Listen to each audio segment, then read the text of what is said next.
Marcus Thompson never imagined that a single moment on a Tuesday evening would change everything he thought he knew about his daughters. The sound of perfect harmony drifting from their bedroom stopped him dead in his tracks, coffee mug suspended, halfway to his lips. After 3 years of raising Lily and Rose alone, he thought he'd heard every note they could produce. He was wrong. Before we jump back in, tell us where you're tuning in from. And if this story touches you, make sure you're subscribed, because tomorrow I've saved something extra special for you. The alarm clock's shrill cry cut through the pre-dawn darkness of the Thompson household in Cedar Falls, Iowa. Marcus rolled over, squinting at the red digital numbers. 5:47 a.m. 3 minutes before his usual wake-up time, but his body had developed its own internal rhythm over the past 3 years. Single parenthood had taught him that every minute counted. He padded quietly down the narrow hallway, past the bedroom where his twin daughters still slept. At 7 years old, Lily and Rose were as different as two children sharing the same DNA could possibly be. Lily, older by 12 minutes, approached life with the methodical precision of an engineer. She organized her crayons by color spectrum and insisted on making her bed with hospital corners every morning. Rose, meanwhile, lived in a world of perpetual motion and creative chaos, where sock matching was optional and breakfast could become an impromptu art project. The kitchen welcomed Marcus with familiar shadows and the lingering scent of last night's dinner. He moved through his morning routine with practiced efficiency, coffee brewing, lunchboxes assembled, backpacks checked for homework and permission slips. The refrigerator door bore the usual collection of elementary school artwork, dental appointment reminders, and a photo from last summer's camping trip, the last family vacation before everything changed. By 6:30, the sounds of life began stirring upstairs. First came the thud of small feet hitting the floor, followed by Rose's characteristic morning chatter and Lily's more measured responses. Marcus smiled despite his exhaustion. Some mornings, their voices were the only thing that kept him going. "Dad." "Rose put toothpaste in my hair," Lily's voice carried down the stairs with the indignation only a 7-year-old could muster. "I was trying to make it sparkly." Rose's defense came immediately after. Marcus climbed the stairs, coffee in hand, prepared to mediate the first crisis of the day. He found them in the bathroom, Lily standing stiffly with a streak of blue gel running through her dark hair, while Rose wielded the toothpaste tube like a magic wand. "Rose, toothpaste is for teeth, not hair," Marcus said, reaching for a washcloth. "And Lily, let's get this out before it sets." As he worked the gel from Lily's hair, he caught their reflection in the mirror. The resemblance was unmistakable. The same dark eyes, the same stubborn chin they'd inherited from their mother. But where Lily's expression remained serious and controlled, Rose's face danced with barely contained mischief. "Can we have pancakes for breakfast?" Rose asked, already moving on from the toothpaste incident. "We had pancakes yesterday," Lily pointed out. "Tuesday is cereal day." "But I want pancakes every day," Rose countered. Marcus finished with Lily's hair and ushered them toward their bedroom. "Cereal today, but maybe pancakes this weekend if you both get ready without any more toothpaste adventures." The morning routine continued with the familiar ballet of getting two children dressed, fed, and ready for school. Marcus had streamlined the process over the years, but there were still moments of chaos. Rose couldn't find her favorite purple socks. Lily discovered a microscopic stain on her shirt that required a complete outfit change, and the cat somehow managed to knock over a glass of orange juice just as they were heading out the door. 7:45, they were finally in the car, backpacks secured, lunches packed, and both girls buckled into their booster seats. The drive to Riverside Elementary took 12 minutes on a good day. 15 when the crossing guard at 3rd Street was feeling particularly thorough. "Mrs. Patterson says we're going to learn about fractions today," Lily announced from the back seat, her voice carrying the excitement she reserved for academic challenges. "I hate fractions," Rose declared. "They're just broken numbers." "They're not broken," Lily corrected, with the patience of someone who'd had this conversation before. "They're parts of a whole." "Like how we're parts of a family?" Rose asked, the question catching Marcus off guard with its unexpected depth. "Exactly like that," he said, glancing at them in the rear-view mirror. The school came into view, a sprawling brick building surrounded by playground equipment and the organized chaos of morning drop-off. Marcus pulled into the familiar line of cars, SUVs, and minivans that stretched around the block. The routine was well established. He'd pull up to the designated drop-off zone, the girls would grab their backpacks, receive their goodbye kisses, and disappear into the stream of children, flowing toward the front doors. But today felt different. As Lily and Rose climbed out of the car, Marcus noticed something he'd missed in the morning rush. They were holding hands, their fingers intertwined in a gesture that seemed both protective and conspiratorial. "Have a good day," he called after them, but they were already gone, swallowed up by the crowd of children and parents. Marcus drove to work with the radio playing softly, letting his mind wander to the day ahead. His job at Henderson Marketing wasn't glamorous, but it was steady and flexible enough to accommodate the demands of single parenthood. His supervisor, Janet, had been understanding about the occasional sick day or school event that required his attention. The office building sat on the outskirts of Cedar Falls' modest downtown, a glass and steel structure that housed 3 floors of cubicles and conference rooms. Marcus had worked there for 5 years, long enough to know which coffee maker produced the best brew and which bathroom stalls had reliable locks. His cubicle was a study in organized efficiency, decorated with photos of the girls and a small, succulent plant that had somehow survived his inconsistent watering schedule.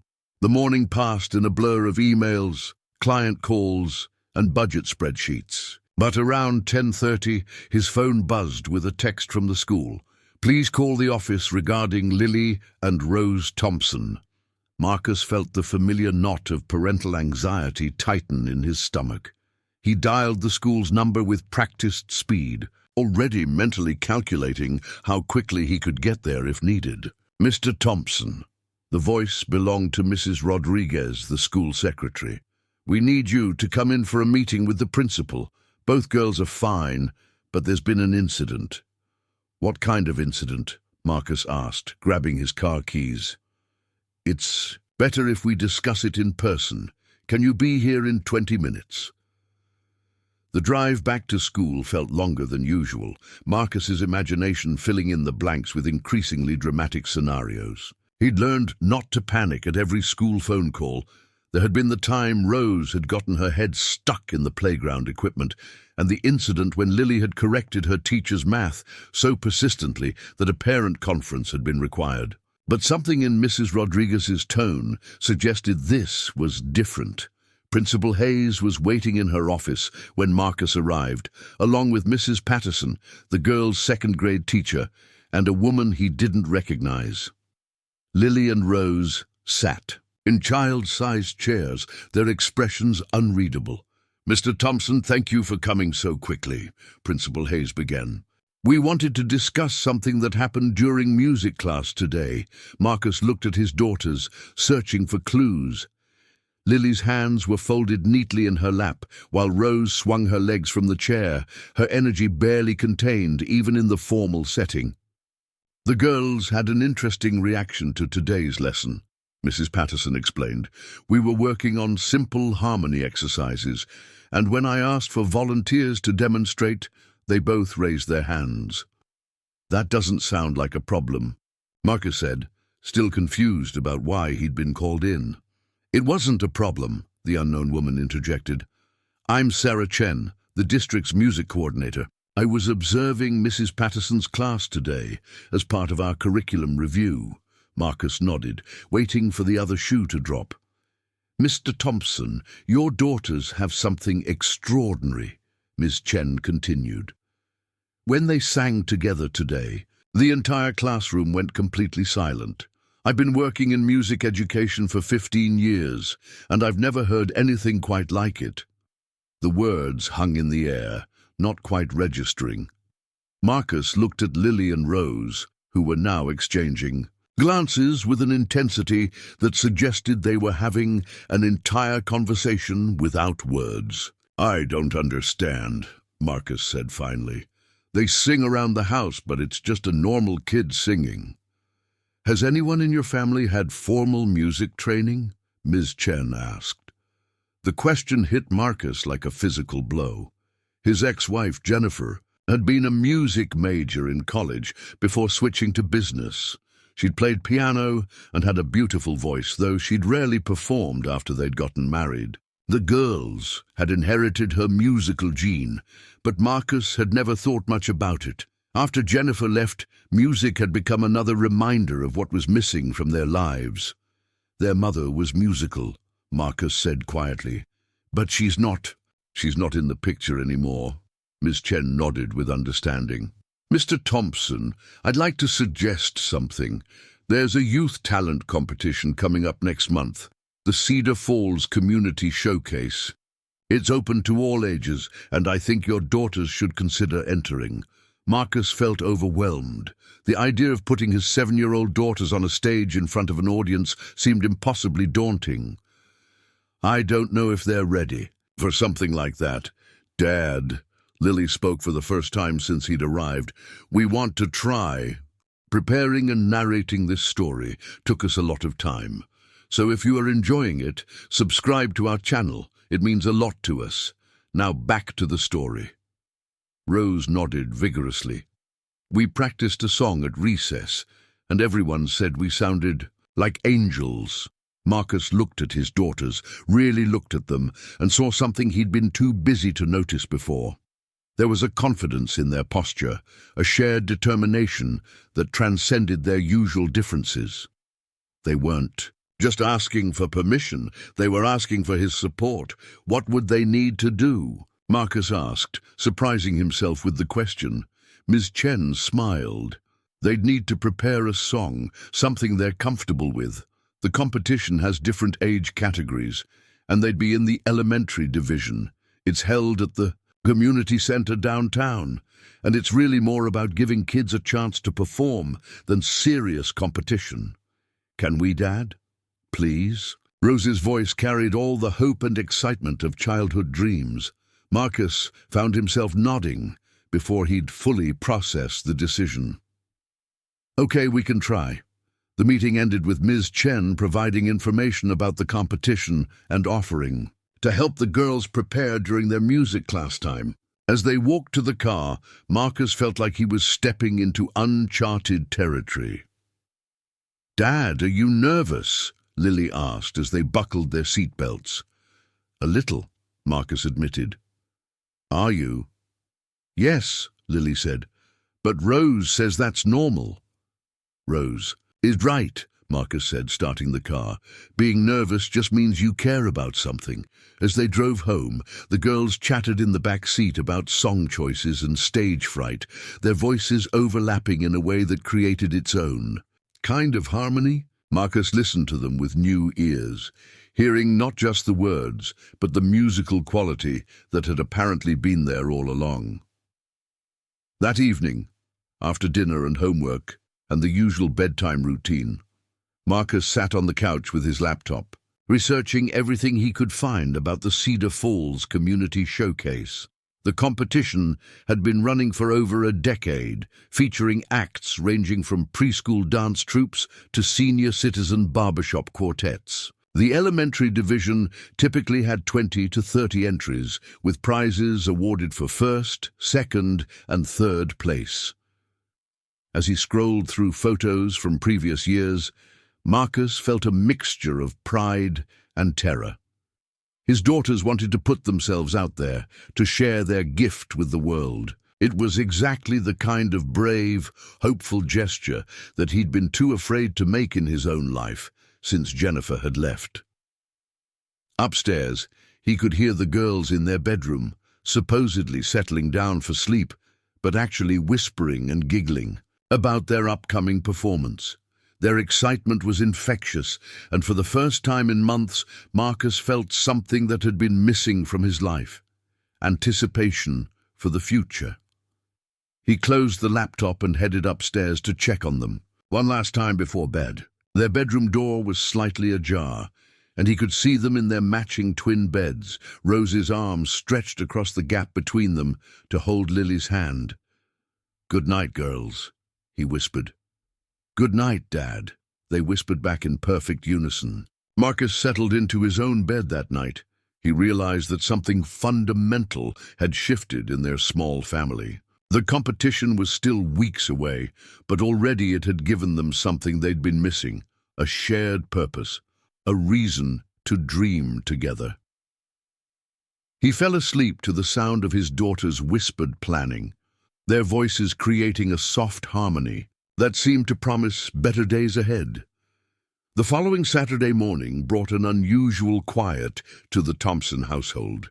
Marcus woke naturally at 7:15, surprised by the absence of his daughter's typical weekend wake-up symphony. He found them in the living room, cross-legged on the carpet with a stack of library books between them, their faces serious with concentration. "What's all this?" Marcus asked, settling into his favorite armchair with his first cup of coffee. "We're researching," Lily announced without looking up from a book titled Famous Duos in Music History. Rose held up a biography with a faded cover. "This lady says singing together is like being two parts of the same heart." Marcus leaned forward, intrigued by their sudden scholarly dedication. The books ranged from children's guides to music theory, to biographies of famous singing partnerships. Where had they even found these? "Mrs. Patterson helped us at the library yesterday after school," Lily explained, apparently reading his thoughts. "She said if we're going to do this, we should understand what makes harmony special." Over the next hour, Marcus watched his daughters dive deeper into their research than he'd ever seen them commit to anything. Rose, who typically had the attention span of a hummingbird, sat still for 20-minute stretches, absorbing stories about famous musical siblings. Lily took notes in her careful handwriting, creating what appeared to be a performance strategy guide. "Did you know that some twins can hear what the other is thinking when they sing?" Rose asked, her eyes wide with possibility. "That's probably just because they know each other really well," Marcus said, though he remembered Jennifer once telling him something similar about musical connection. "Maybe," Lily said thoughtfully, "but what if it's more than that?" That afternoon, they drove to the community center to register for the showcase. The building buzzed with activity as families filled out paperwork and young performers practiced in every available corner. A teenage boy worked through a complex violin piece near the main entrance, while a group of middle school dancers rehearsed their routine in the hallway. The registration table was staffed by volunteers wearing bright yellow t-shirts emblazoned with Cedar Falls Community Showcase 2025. An elderly woman with silver hair and kind eyes greeted them warmly. "First-time participants?" she asked, handing Marcus a clipboard. "Yes, and they're pretty nervous about it," Marcus replied, glancing at his daughters who were taking in the scene with wide eyes. "Oh, don't worry about that," the woman said, leaning down to address Lily and Rose directly. "I'm Margaret Walsh, and I've been helping organize this showcase for 12 years. The best performers are always a little nervous. It means you care about doing well." As Marcus filled out the registration forms, Margaret chatted with the girls about their song choice and performance plans. Her gentle questions revealed that they hadn't actually chosen a song yet, which prompted her to share stories about past elementary division winners and what had made their performances memorable. "The judges aren't looking for perfection," Margaret explained. "They're looking for a heart. And from what your music teacher told me, you two have plenty of that." The drive home was filled with animated discussion about song possibilities. Rose favored upbeat pop songs she'd heard on the radio, while Lily leaned toward classical pieces that would showcase their technical abilities. Marcus found himself mediating between their different visions, a role that was becoming increasingly familiar. What about something in between, he suggested, something with a good melody that lets you both shine. That evening after dinner, they gathered in the living room for what would become their first official practice session. Marcus had pulled up YouTube videos of various songs, and they spent an hour listening and discussing options. Nothing felt quite right until Rose started humming a melody she'd heard in a movie soundtrack. "That's pretty," Lily said, and without thinking, she began harmonizing with Rose's melody. Marcus felt the hair on his arm stand up. There it was again, that inexplicable magic that had caught Miss Chen's attention. Their voices blended in a way that seemed almost supernatural, creating something greater than the sum of its parts. "What song is that?" Marcus asked when they finished. Rose shrugged. "I don't know the words. I just remember the tune." Marcus made a mental note to identify the song later, but for now he was content to listen as his daughters continued to explore the melody together. They sang it through several times, each iteration revealing new layers of harmony and emotional depth. The following week, I fell into a new rhythm. After school, instead of their usual routine of homework followed by free play, the girls would spend an hour working on their performance. They'd identified the song "Somewhere Out There" from the animated movie An American Tail, and Marcus had found sheet music online that he could barely read, but that Lily somehow deciphered with ease. Ms. Chen stopped by on Thursday afternoon to check their progress. She listened to their rehearsal with the focused attention of a professional, occasionally asking them to repeat certain sections or try different approaches to challenging passages. "Have you thought about staging?" she asked after they'd run through the song twice. "Staging?" Marcus repeated. "Where they'll stand, how they'll move, whether they'll use any props or costumes," Ms. Chen explained. "It doesn't have to be elaborate, but a little visual interest can enhance the performance." This opened up an entirely new dimension of preparation that Marcus hadn't considered. That weekend, they transformed their living room into a makeshift stage, using masking tape to mark boundaries and experimenting with different positions and movements. Rose naturally gravitated toward more dynamic staging, wanting to incorporate hand gestures and movement that matched the song's emotional beats. Lily preferred a more static approach, focusing on vocal technique and letting the music speak for itself. Once again, Marcus found himself helping them find a middle ground that honored both their instincts. "What if you start standing apart and gradually move closer as the song builds?" he suggested during one particularly heated discussion about choreography. They tried it, and something clicked. The physical movement from separation to unity perfectly matched the song's theme of connection across distance. As their voices joined in the final chorus, they naturally reached for each other's hands, creating a moment of visual and auditory harmony that made Marcus's eyes well up with unexpected emotion. 2 weeks before the showcase, their practice sessions began attracting an audience.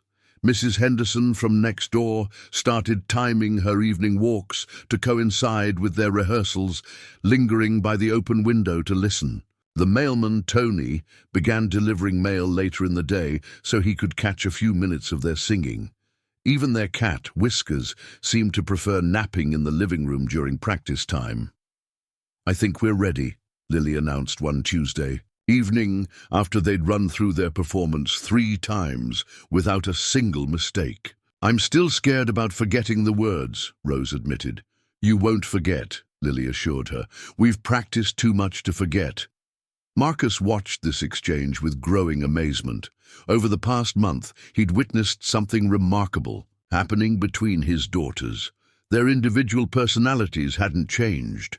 Lily was still methodical and careful, Rose still spontaneous and energetic, but they'd developed a new layer of connection that transcended their differences.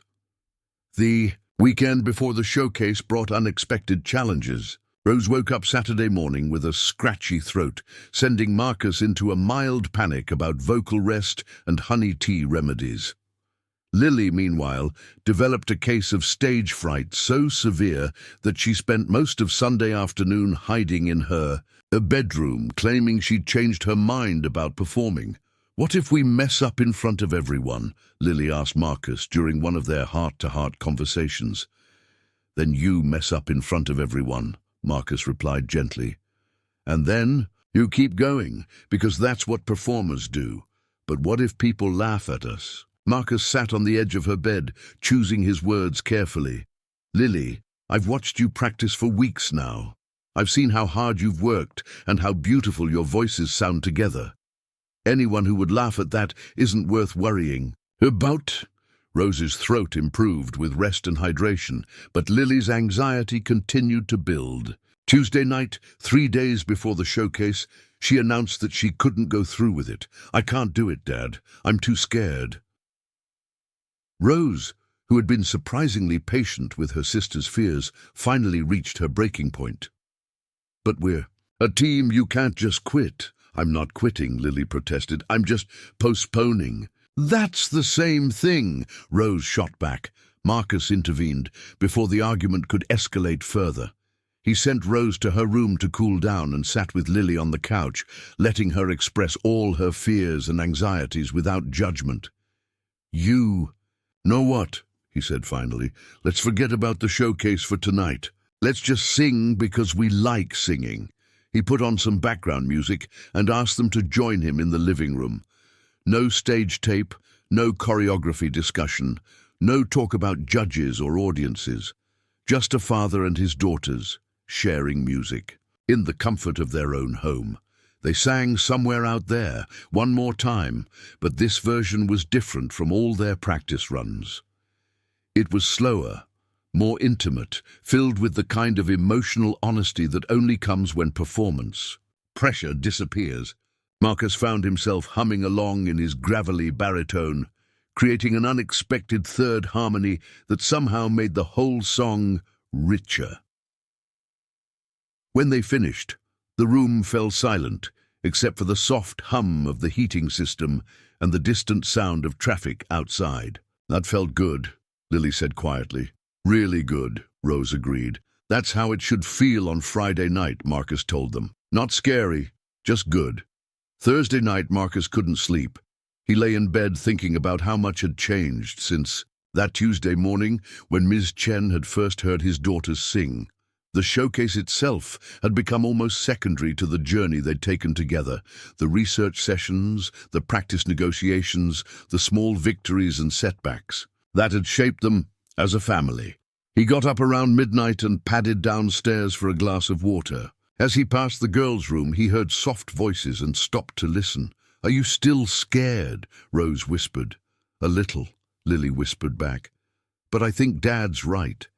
If we just sing like we do here at home, it'll be okay. And if we mess up together." "Together," Lily agreed. Marcus smiled and continued to the kitchen, leaving his daughters to their midnight bonding session. Tomorrow would bring the final rehearsal, costume decisions, and last-minute preparations. But tonight, he was content knowing that whatever happened on that community center stage, his girls had already discovered something precious, the power of their shared voice and the strength that came from supporting each other. As he headed back upstairs, he passed their bedroom door once more. The whispered conversation had given way to the soft, synchronized breathing of sleep. In 12 hours, they'd be performing for an audience of strangers. But right now, they were just his daughters, dreaming whatever dreams 7-year-olds dream, safe in the knowledge that they wouldn't face tomorrow's challenge alone. Friday morning arrived with unseasonable warmth for October in Iowa. Marcus woke before his alarm, his stomach churning with a mixture of excitement and parental anxiety. Today was the day. The Cedar Falls Community Showcase would begin at 7 o'clock that evening, and his daughters were scheduled to perform at 7:45 p.m. as the 8th act in the elementary division. The girls were already awake when he checked on them, sitting on Rose's bed with their matching performance outfits laid out between them. They'd chosen simple white blouses and navy blue skirts. Lily's suggestion for looking professional, combined with Rose's insistence on wearing their lucky purple hair ribbons.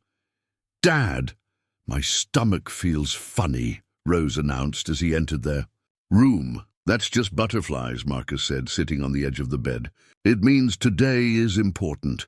"I counted them," Lily said seriously. "I have 17 butterflies." "I have a whole zoo," Rose added, which made Lily giggle despite her own nervousness. Marcus had taken the day off work, partly to help with last-minute preparations, but mostly because he knew he wouldn't be able to concentrate on marketing budgets and client calls. They spent the morning doing deliberately normal activities: pancakes for breakfast, a walk to the park, grocery shopping for the weekend. The routine helped settle everyone's nerves. At noon, Ms. Chen called to check on their readiness and remind them about the afternoon sound check at the community center. All performers were required to test the microphone system and get familiar with the stage setup between 3 p.m. and 5 p.m.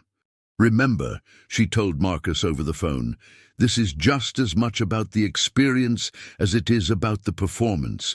They've already accomplished something remarkable just by preparing so thoroughly."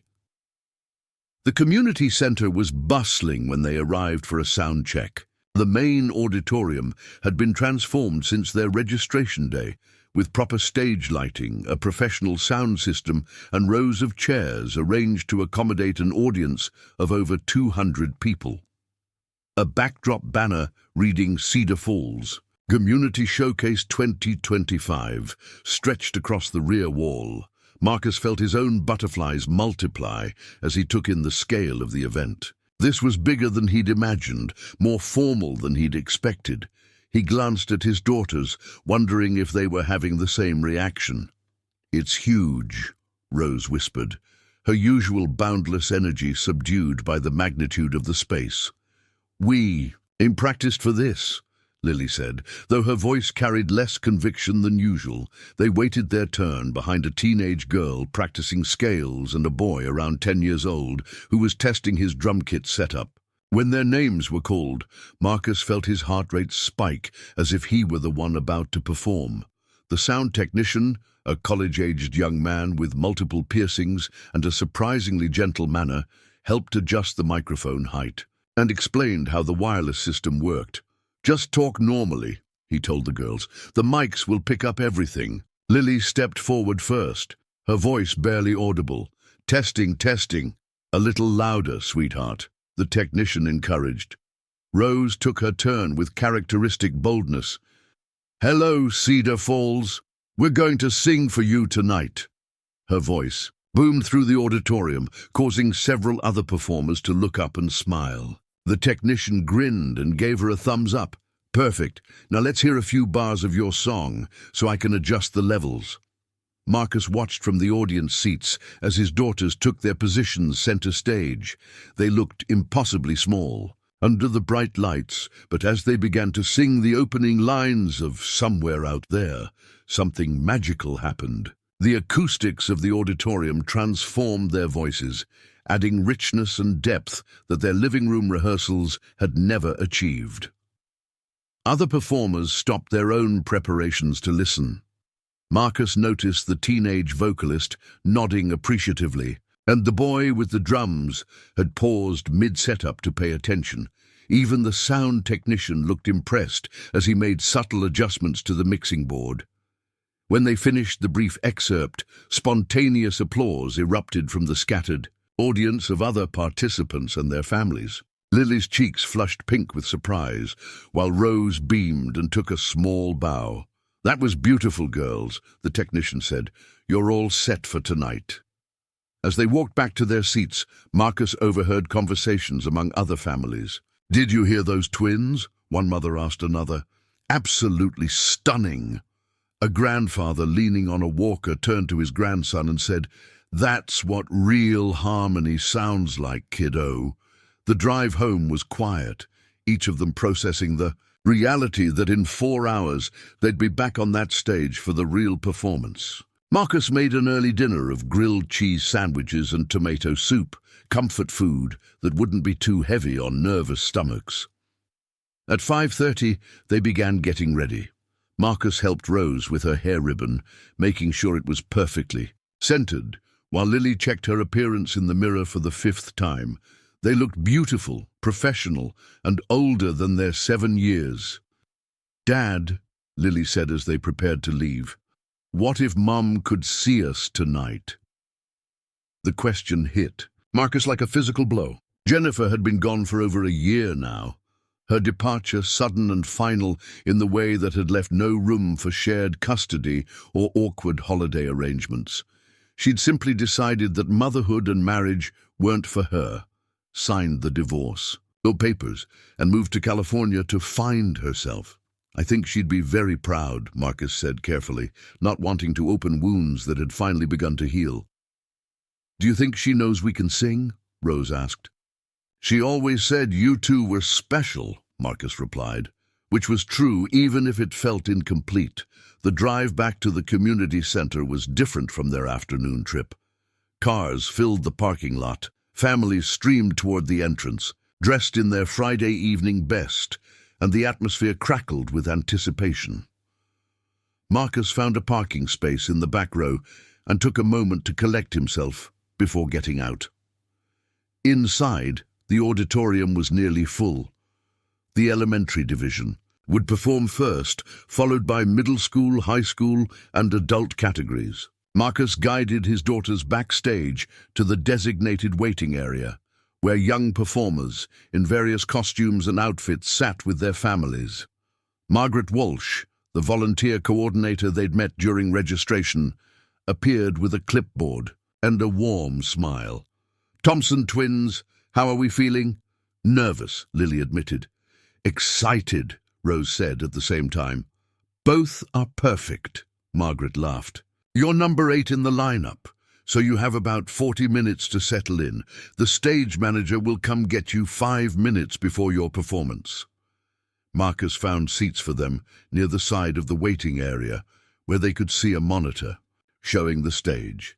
The first performer, a 6-year-old boy reciting a poem about his pet hamster, drew enthusiastic applause from the audience. His proud parents recorded every second from the front row. As each act took the stage, Marcus felt the energy building. There were dance routines, instrumental solos, comedic monologues, and several vocal performances. The quality varied widely. Some performers clearly had extensive training, while others were simply brave kids sharing their talents. But the audience received each act with generous appreciation. "Look at all those people," Rose whispered, peering at the monitor. As the camera panned across the packed auditorium, "They're here to see everyone perform," Marcus reminded her, "including you." Act number 6 was taking the stage, a group of 4 girls performing a synchronized dance routine when the stage manager appeared beside them. "Thompson twins, you're up in 2 acts. Let's get you ready." Marcus's heart began racing as they followed the stage manager toward the wings. He could hear the dance music thumping through the auditorium's sound system and see glimpses of colorful costumes moving under the bright stage lights. "Dad, I can't remember the second verse," Lily said suddenly, panic creeping into her voice. "Yes, you can," Rose said immediately. "We practiced it 100 times. What if I freeze up there? Then I'll keep singing until you remember," Rose replied with surprising maturity. Marcus knelt down, so he was at eye level with both girls. "Listen to me. You don't have to be perfect tonight. You just have to be yourselves. That's all anyone wants to see." The dance routine ended to thunderous applause, and act number 7, a boy playing violin, took the stage. Marcus could see him clearly from their position in the wings, his bow moving gracefully across the strings as he performed a classical piece that showcased impressive technical skill. "He's really good," Lily observed. "So are we," Rose said firmly. The violin performance concluded with a standing ovation, and suddenly it was time. The stage manager handed each girl a wireless microphone and did a final sound check. Remember, walk to your starting positions, wait for the music to begin, and then just do what you've been practicing, she instructed. You'll be great. Marcus watched his daughters walk onto the stage, their small figures illuminated by the bright lights. From his position in the wings, he could see both the girls' and the audience reaction. A hush fell over the crowd as Lily and Rose took their positions at opposite ends of the stage, just as they'd rehearsed. The opening notes of "Somewhere Out There" began playing through the sound system. Marcus held his breath as his daughters began to sing, their voices clear and strong in the hushed auditorium. Somewhere out there, beneath the pale moonlight, Lily's voice carried the melody with perfect pitch and careful phrasing, while Rose provided harmony that seemed to float above and around the main vocal line.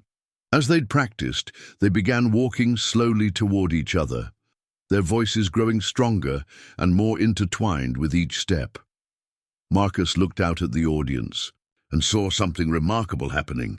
The usual restlessness that accompanies community performances, children fidgeting, adults checking phones, the general low-level distraction of a crowd, had completely disappeared. Everyone was focused entirely on the stage, drawn in by the pure emotion and technical skill of his daughter's performance. In the third row, Marcus spotted an elderly woman wiping tears from her eyes. A teenage boy who'd been slouching in his seat had straightened up, completely absorbed. Even the other performers waiting in the wings had stopped their own preparations to listen. As the song built toward its climax, Lily and Rose reached for each other's hands, their voices soaring together in perfect harmony. The lyrics about connection across distance took on deeper meaning as Marcus watched his daughters, who had started the evening as nervous 7-year-olds, transform into confident, powerful performers, sharing their gift with the world. The final notes hung in the air for a moment that seemed to stretch forever. Then the auditorium erupted in the loudest applause Marcus had heard all evening. People weren't just clapping, they were on their feet, cheering, some wiping away tears. Lily and Rose stood center stage, holding hands and smiling with a mixture of relief and joy. They took a small bow together just as they'd practiced and walked off stage to sustained applause that continued long after they'd disappeared into the wings. That was incredible, the stage manager exclaimed as they returned to the waiting area. In 15 years of doing this show, I've never heard anything quite like that. Marcus swept both girls into a fierce hug, his own emotions threatening to overwhelm him. I'm so proud of you both. That was absolutely beautiful. Did we do okay? Lily asked, though her glowing smile suggested she already knew the answer. We were amazing, Rose declared with characteristic confidence. Did you hear everyone clapping? As they settled back into their seats to watch the remaining elementary performances, Marcus reflected on the journey that had brought them to this moment. 6 weeks ago, they'd been a family focused primarily on the daily routines of work, school, and basic survival. Tonight, they'd discovered something they didn't even know they'd been searching for. A shared passion that connected them not just to each other, but to their community and to possibilities they'd never imagined. The last elementary performer, a girl about the twins' age performing a tap dance routine, took the stage to enthusiastic applause. But Marcus noticed that the energy in the auditorium felt different now. His daughters had set a standard, created a moment of genuine magic that would be difficult to match. As they waited for the judges' deliberation and award ceremony, Margaret Walsh appeared beside them once again. Girls, I've been coordinating this showcase for over a decade, she said, and that was one of the most moving performances I've ever witnessed. Regardless of what the judges decide tonight, you should know that you've given this community something very special. Marcus looked at his daughters, still glowing with the excitement of their performance, and realized that Margaret was absolutely right. Win or lose, this evening had already transformed them. They'd faced their fears, supported each other through challenges, and shared their gift with a room full of strangers who had become, for those few minutes, their most devoted fans. The real victory wasn't waiting to be announced by the judges. It was sitting right beside him, holding purple hair ribbons and wearing the satisfied smiles of children who had just discovered they were capable of magic. The middle school division began 20 minutes after the elementary performances concluded. Marcus, Lily, and Rose had moved to the main auditorium to watch the older students perform while waiting for the judges to complete their deliberations. The atmosphere buzzed with anticipation as families discussed their favorite acts and speculated about potential winners. "Dad, look," Rose whispered, pointing toward the front of the auditorium. Marcus followed her gaze and saw Judge Patricia Morrison, a local music teacher who served on the panel every year, wiping her eyes with a tissue. She was speaking animatedly with the other two judges, gesturing in a way that suggested strong emotions about something they'd witnessed. "I think she might be talking about us," Lily said quietly, her voice filled with wonder rather than anxiety. 3. Rows ahead of them, Marcus noticed the family of the boy who had performed the violin piece. The father kept glancing back in their direction, finally approaching during the intermission between middle school acts. "Excuse me, are you the girls who sang Somewhere Out There?" he asked, his wife and son following behind him. "Yes," Lily replied politely. "I just wanted to tell you that it was absolutely remarkable. My son David here has been taking violin lessons for 4 years, and he was completely mesmerized by your performance." The man gestured to his boy, who looked to be about 12, and was indeed staring at the twins with obvious admiration. "You guys were so cool," David said. "I've never heard anyone our age sing like that. Where did you learn to harmonize so perfectly?" Rose and Lily exchanged glances, still not entirely comfortable with the attention, but clearly pleased by the praise. "We just practiced a lot," Rose said. "And we listened to each other," Lily added, really carefully. As David's family returned to their seats, Marcus noticed several other audience members stealing glances in their direction. Word was spreading through the auditorium about the elementary division's standout performance. The middle school acts showcased a higher level of technical skill and preparation. A 13-year-old pianist performed a complex classical piece with remarkable precision, while a group of 8th graders delivered a comedy sketch that had the entire audience laughing. But Marcus found himself comparing everything to his daughter's performance, not in terms of technical ability, but in terms of emotional impact.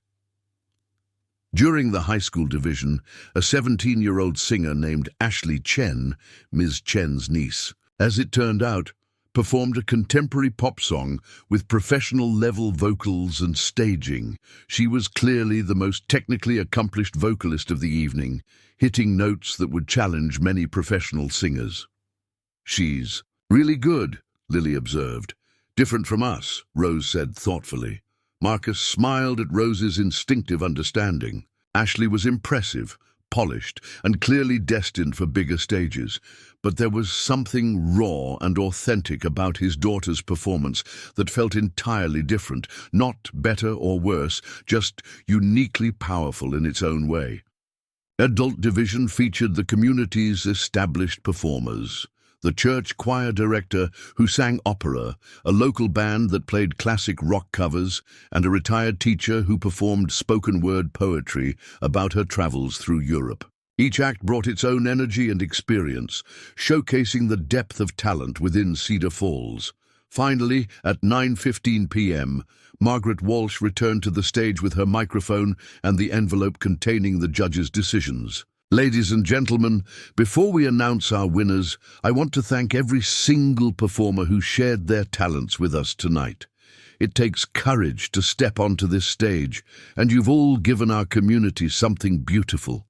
The auditorium fell silent except for the rustle of programs and the occasional cough. Marcus felt his daughter's hands slip into his, their small fingers intertwining with his as they waited. "We'll begin with our adult division winners," Margaret announced, and proceeded through the various categories. The opera singer took first place in adults, while Ashley Chen swept both the high school vocal category and the overall high school division. "Now for our elementary division," Margaret said, her voice carrying a special warmth. This year's competition was particularly strong, with performances that surprised and delighted our judges. Marcus's heart hammered against his ribs. He realized that somewhere in the past 6 weeks he'd become more invested in this outcome than he'd expected. Not because winning mattered in any practical sense, but because he wanted his daughters to know that their hard work and courage had been recognized. Third place in the elementary division goes to the Cedar Falls Elementary Dance Troupe for their creative interpretation of Under the Sea. Enthusiastic applause erupted as 4 girls in mermaid costumes bounded onto the stage to accept their bronze medals and certificates. Second place goes to David Reynolds for his exceptional violin performance of Bach's Minuet in G. More applause as David, the boy who had complimented the twins earlier, walked proudly to the stage. His parents beamed from the audience, and Marcus felt genuinely happy for their family's moment of recognition. "And first place in our elementary division," Margaret paused, her eyes scanning the audience until they found Marcus and his daughters. "Lily and Rose Thompson for their breathtaking vocal performance of Somewhere Out There." The auditorium exploded into applause that was noticeably louder and more sustained than for the previous winners. Marcus felt tears spring to his eyes as his daughters jumped up with excitement, their careful composure finally breaking into the pure joy of 7-year-olds who had just achieved something wonderful. As they made their way to the stage, Marcus heard fragments of conversation from other audience members. "Well-deserved. Absolutely beautiful. Those girls have something special." Judge Patricia Morrison stepped forward to present their gold medals and certificates. As she placed the medals around their necks, she leaned down to speak directly to them. "Girls, in 30 years of judging musical competitions, I've rarely heard anything as moving as your performance tonight. You have a gift, but more importantly, you have the heart to share it. Don't ever stop singing." Her words were picked up by the wireless microphone, broadcasting to the entire auditorium and prompting another wave of applause.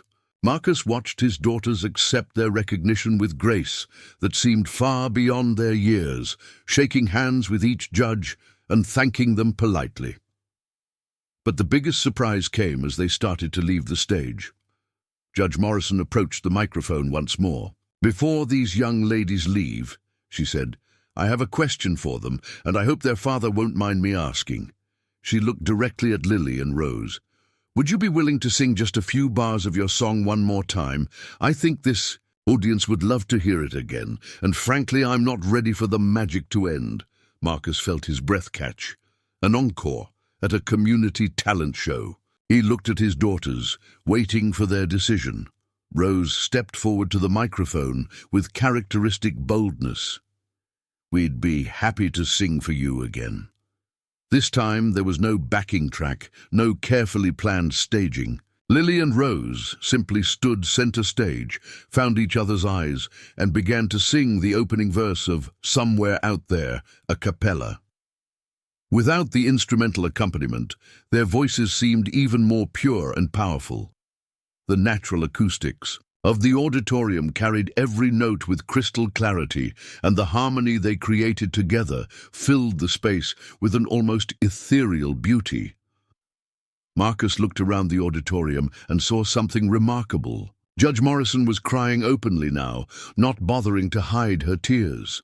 A man in the back row had removed his hat and was holding it over his heart as if he were hearing the national anthem.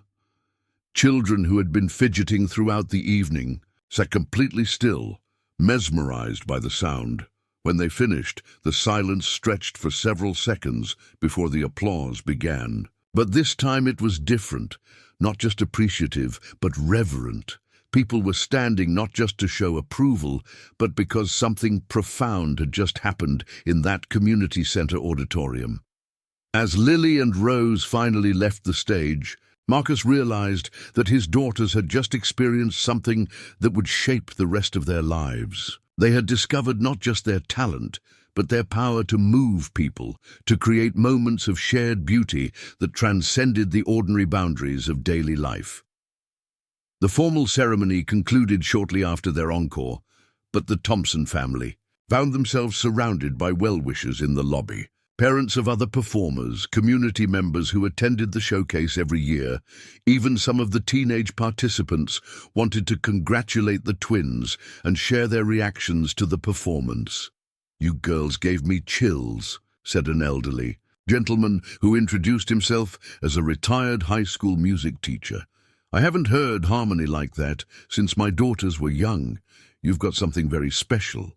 Ms. Chen appeared through the crowd, her face glowing with pride and excitement.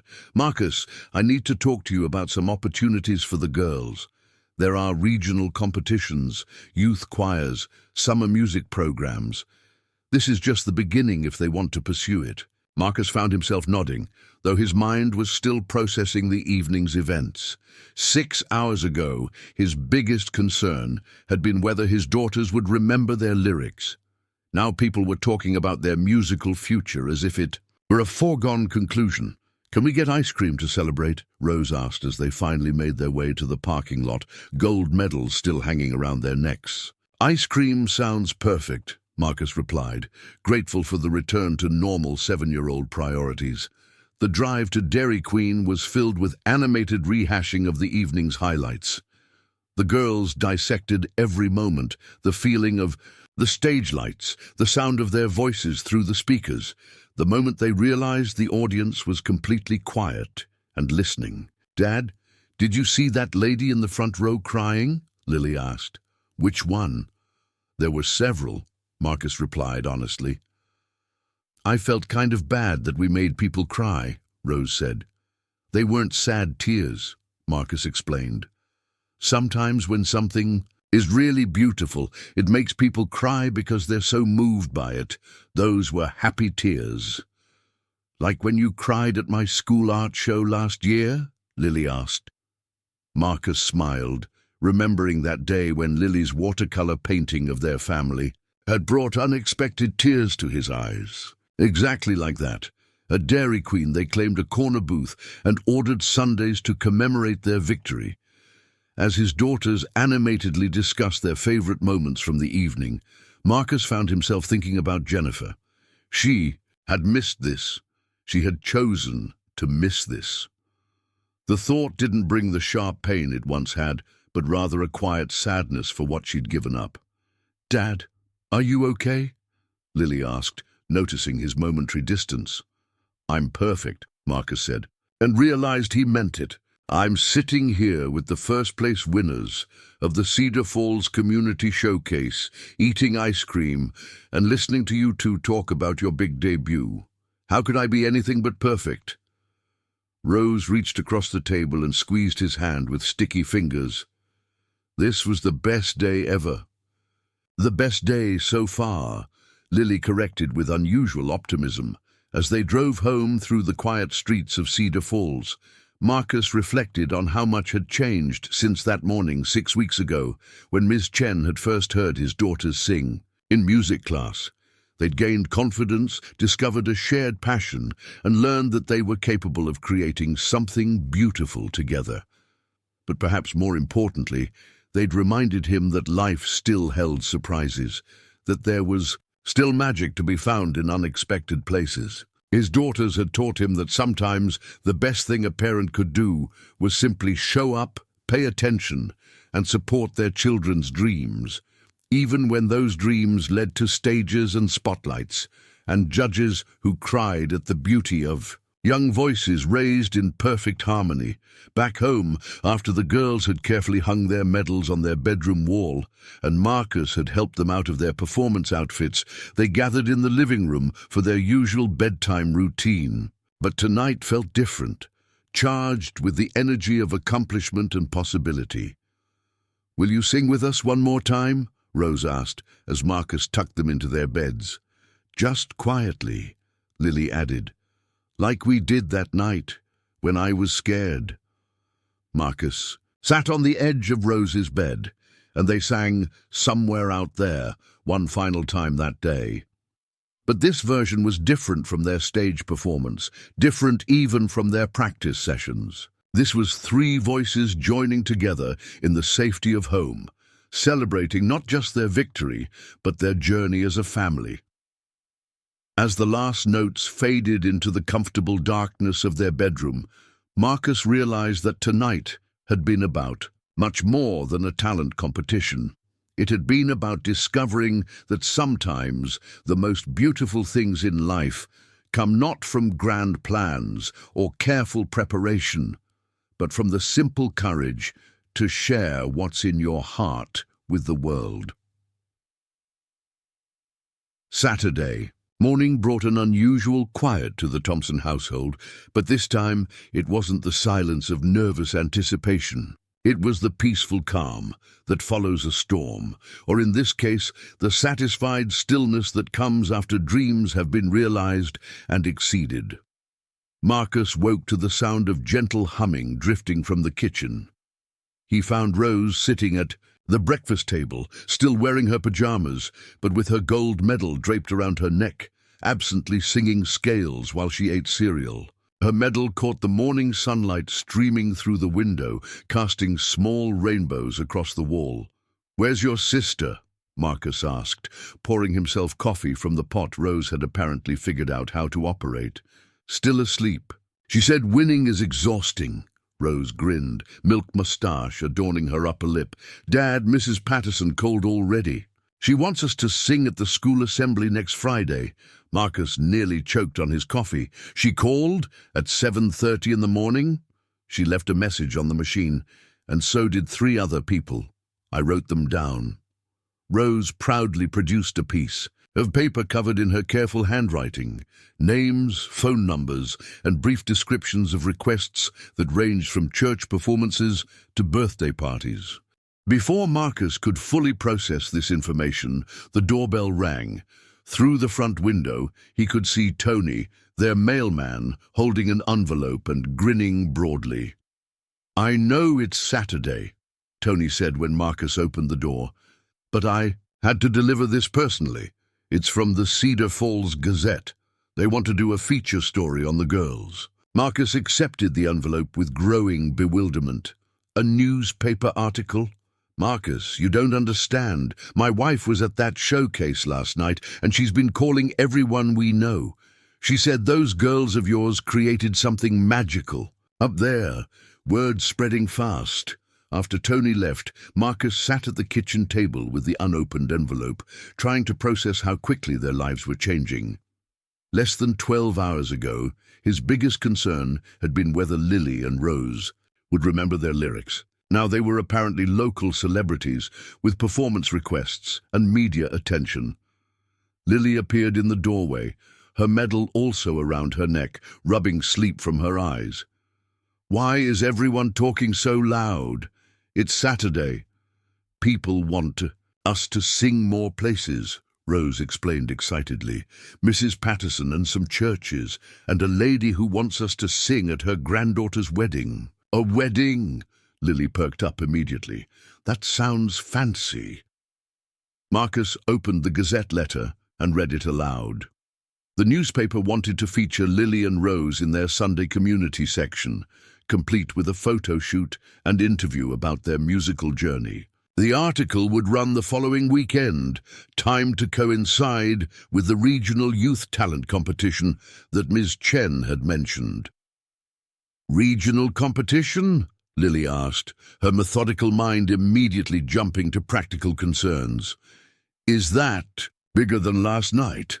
Before Marcus could answer, the phone rang. He answered to find Ms. Chen on the other end, her voice bubbling with excitement and opportunity. "Marcus, I hope you don't mind me calling so early, but I've been fielding calls since 6 a.m.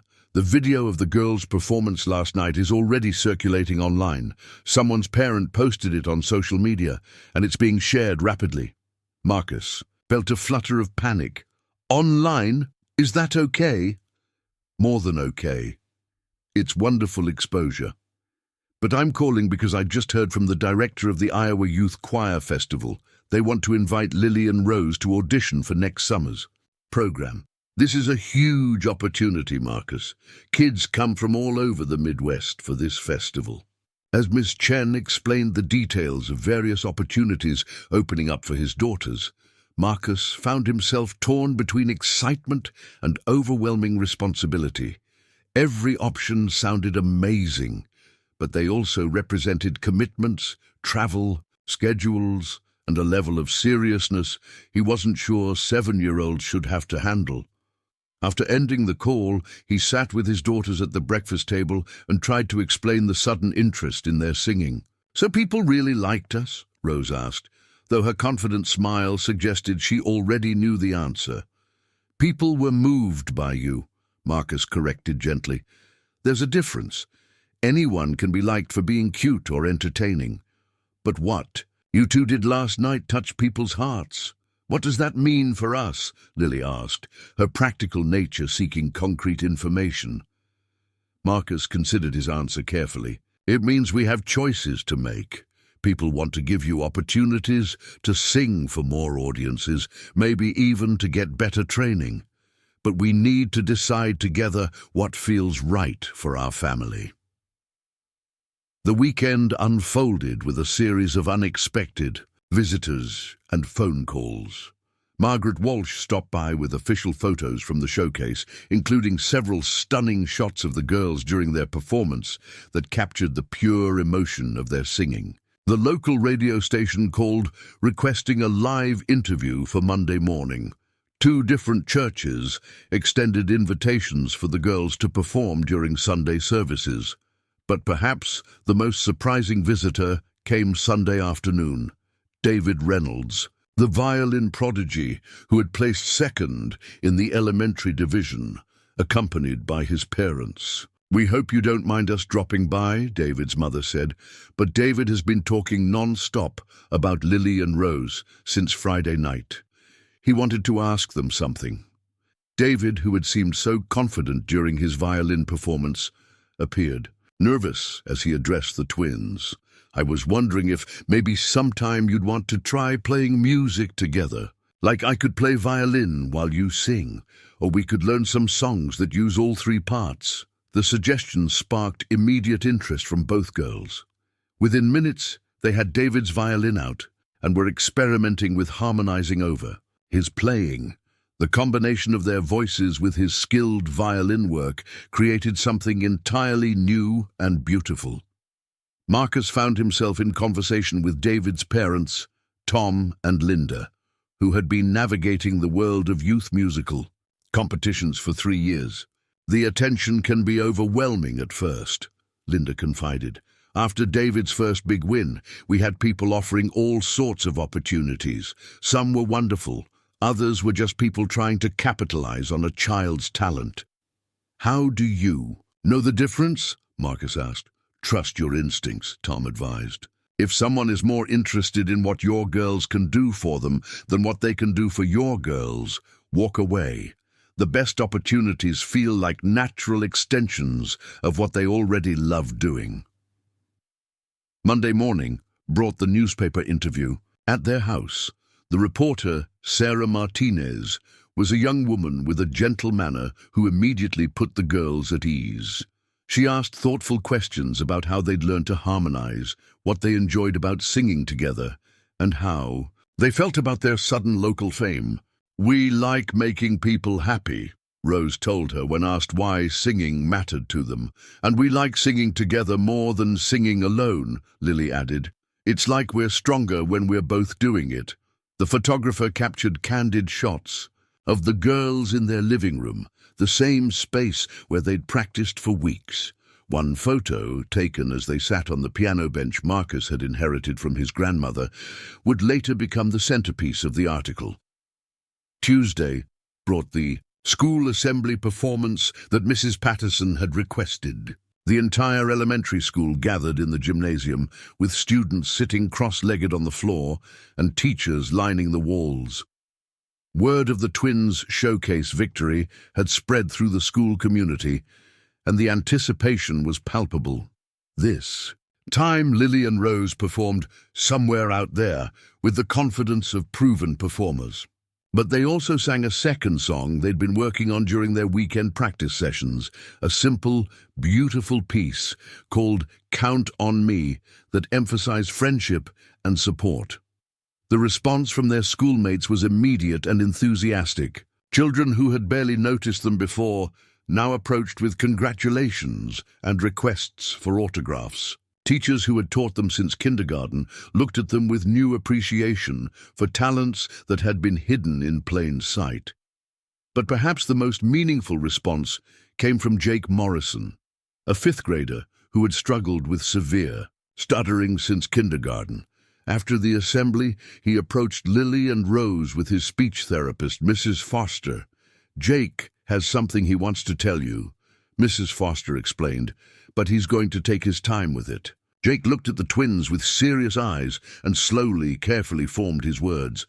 "Your singing makes me feel like maybe I can find my voice, too."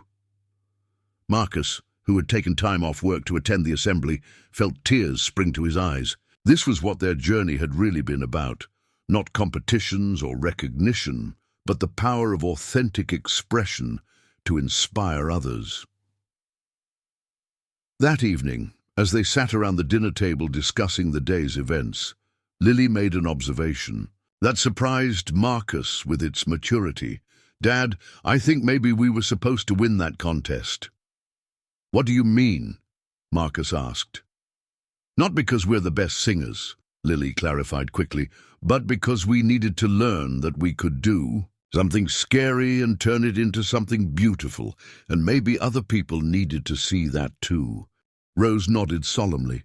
Like Jake, he looked so happy when we sang. Marcus realized his daughters were processing their experience on a level he hadn't expected. They weren't just enjoying the attention or the accolades. They were beginning to understand the responsibility that comes with having a gift that touches others. Wednesday brought news that the regional competition Ms. Chen had mentioned would indeed be an option for them. The deadline for registration was Friday, and the competition would take place in Des Moines in 6 weeks. This event would feature participants from across Iowa, with winners advancing to a multi-state festival in Chicago. "It's a much bigger commitment," Ms. Chen explained during a family meeting at their house Wednesday evening. "Professional judges, higher stakes, more serious competition, but it's also an incredible opportunity for growth and exposure." Marcus looked at his daughters, waiting for their input. "Would we compete against kids our age?" Lily asked. "Yes, same age divisions as the local showcase. Would we get to keep singing together?" Rose wanted to know. "Absolutely. Duos are encouraged." The girls exchanged one of their wordless communication looks before Rose spoke for both of them. "We want to try." That night, after Ms. Chen had left and the girls were in bed, Marcus sat in his living room, reflecting on how dramatically their lives had changed in just 1 week. The scattered sheet music on the piano, the performance photos on the mantel, the stack of phone messages requesting appearances, all evidence of a journey he never could have imagined when he'd first heard his daughters harmonizing in their bedroom. His phone buzzed with a text message from an unknown number. "Hi Marcus, this is Jennifer. I saw the newspaper article online. The girls look beautiful and sound amazing. I'm so sorry I missed this. Can we talk?" Marcus stared at the message for several minutes, feeling a complex mixture of anger, sadness, and something approaching pity. Jennifer had made her choice to leave their family behind. She didn't get to waltz back into their lives just because their daughters had achieved something remarkable. He deleted the message without responding and went upstairs to check on Lily and Rose one final time. They were fast asleep, their gold medals hanging on the bedpost, their faces peaceful with the satisfaction of children who had discovered they were capable of magic.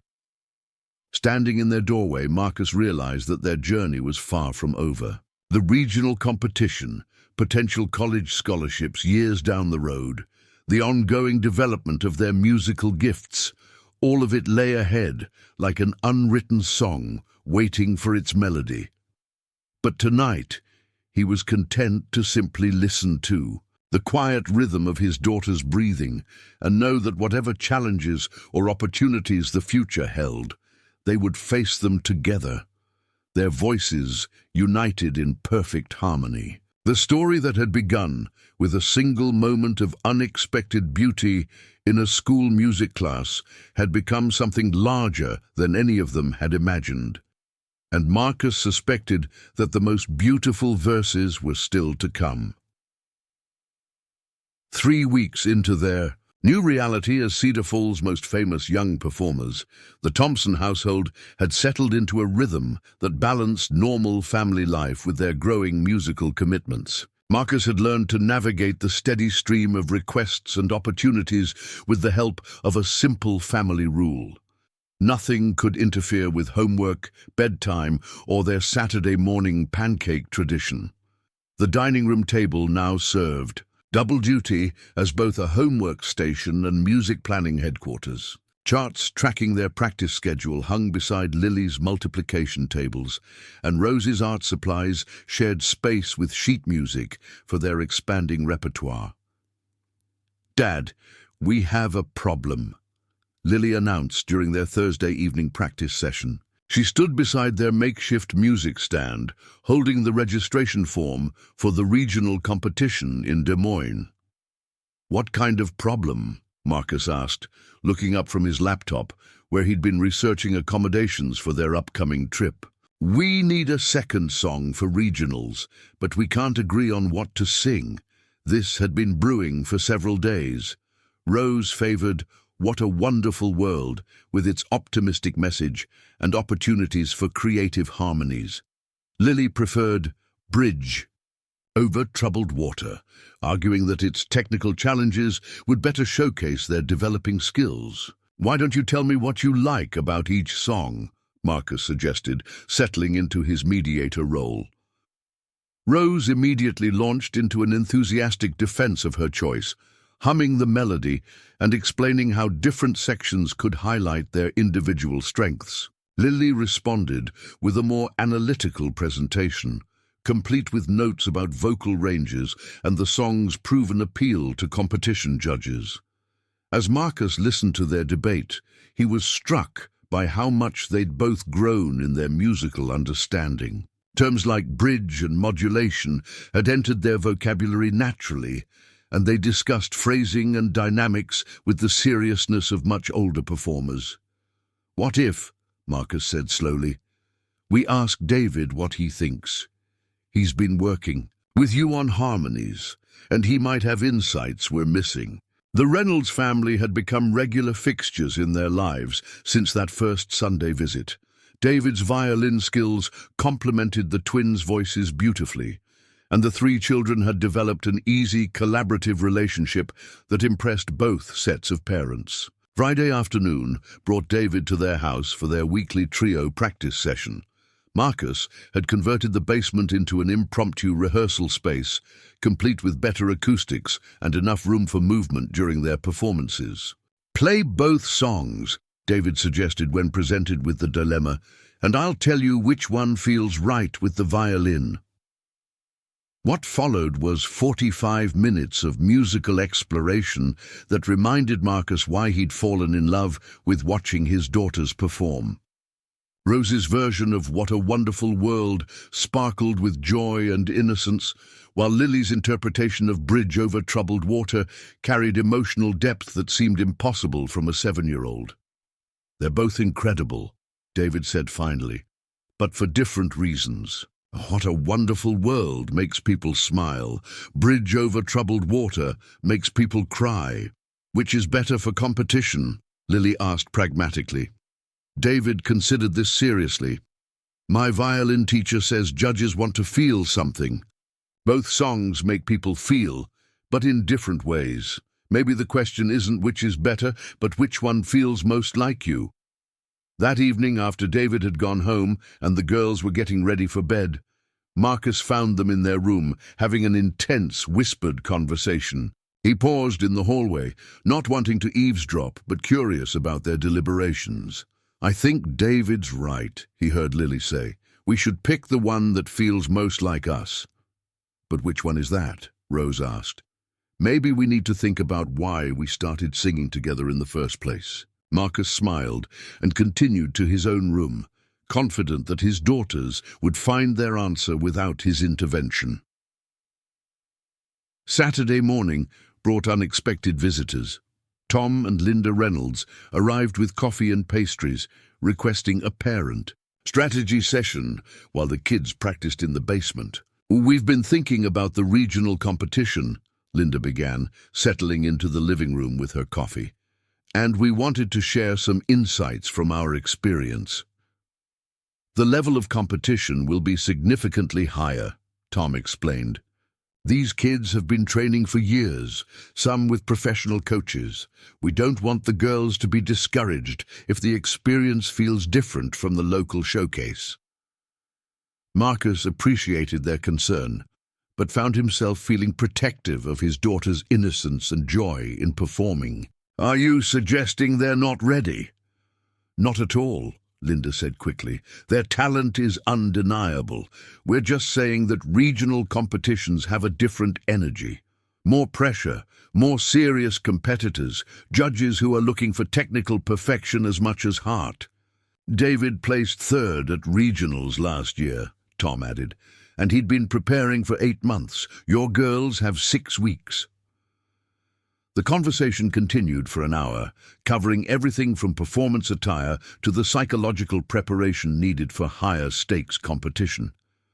By the time the Reynolds family left, Marcus felt both grateful for their guidance and slightly overwhelmed by the magnitude of what lay ahead. That afternoon, he found himself in an unexpected conversation with Miss Chen, who had stopped by to drop off specialized sheet music for the twins' training.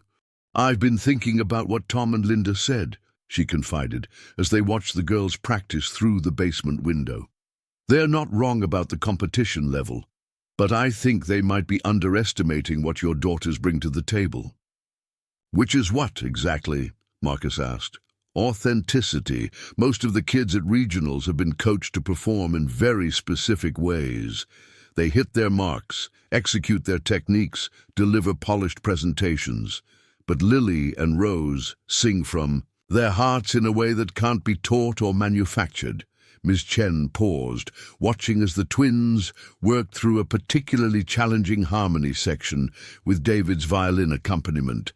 The question isn't whether they're technically ready for regionals, she continued. The question is whether you want them to remain authentic to their natural gifts or start molding them into conventional competitors. That evening, Marcus called a family meeting to discuss their approach to the regional competition.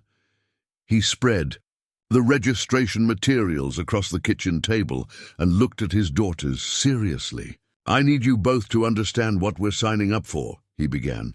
This competition will be bigger, more serious, with kids who have been training longer than you have. We might not win.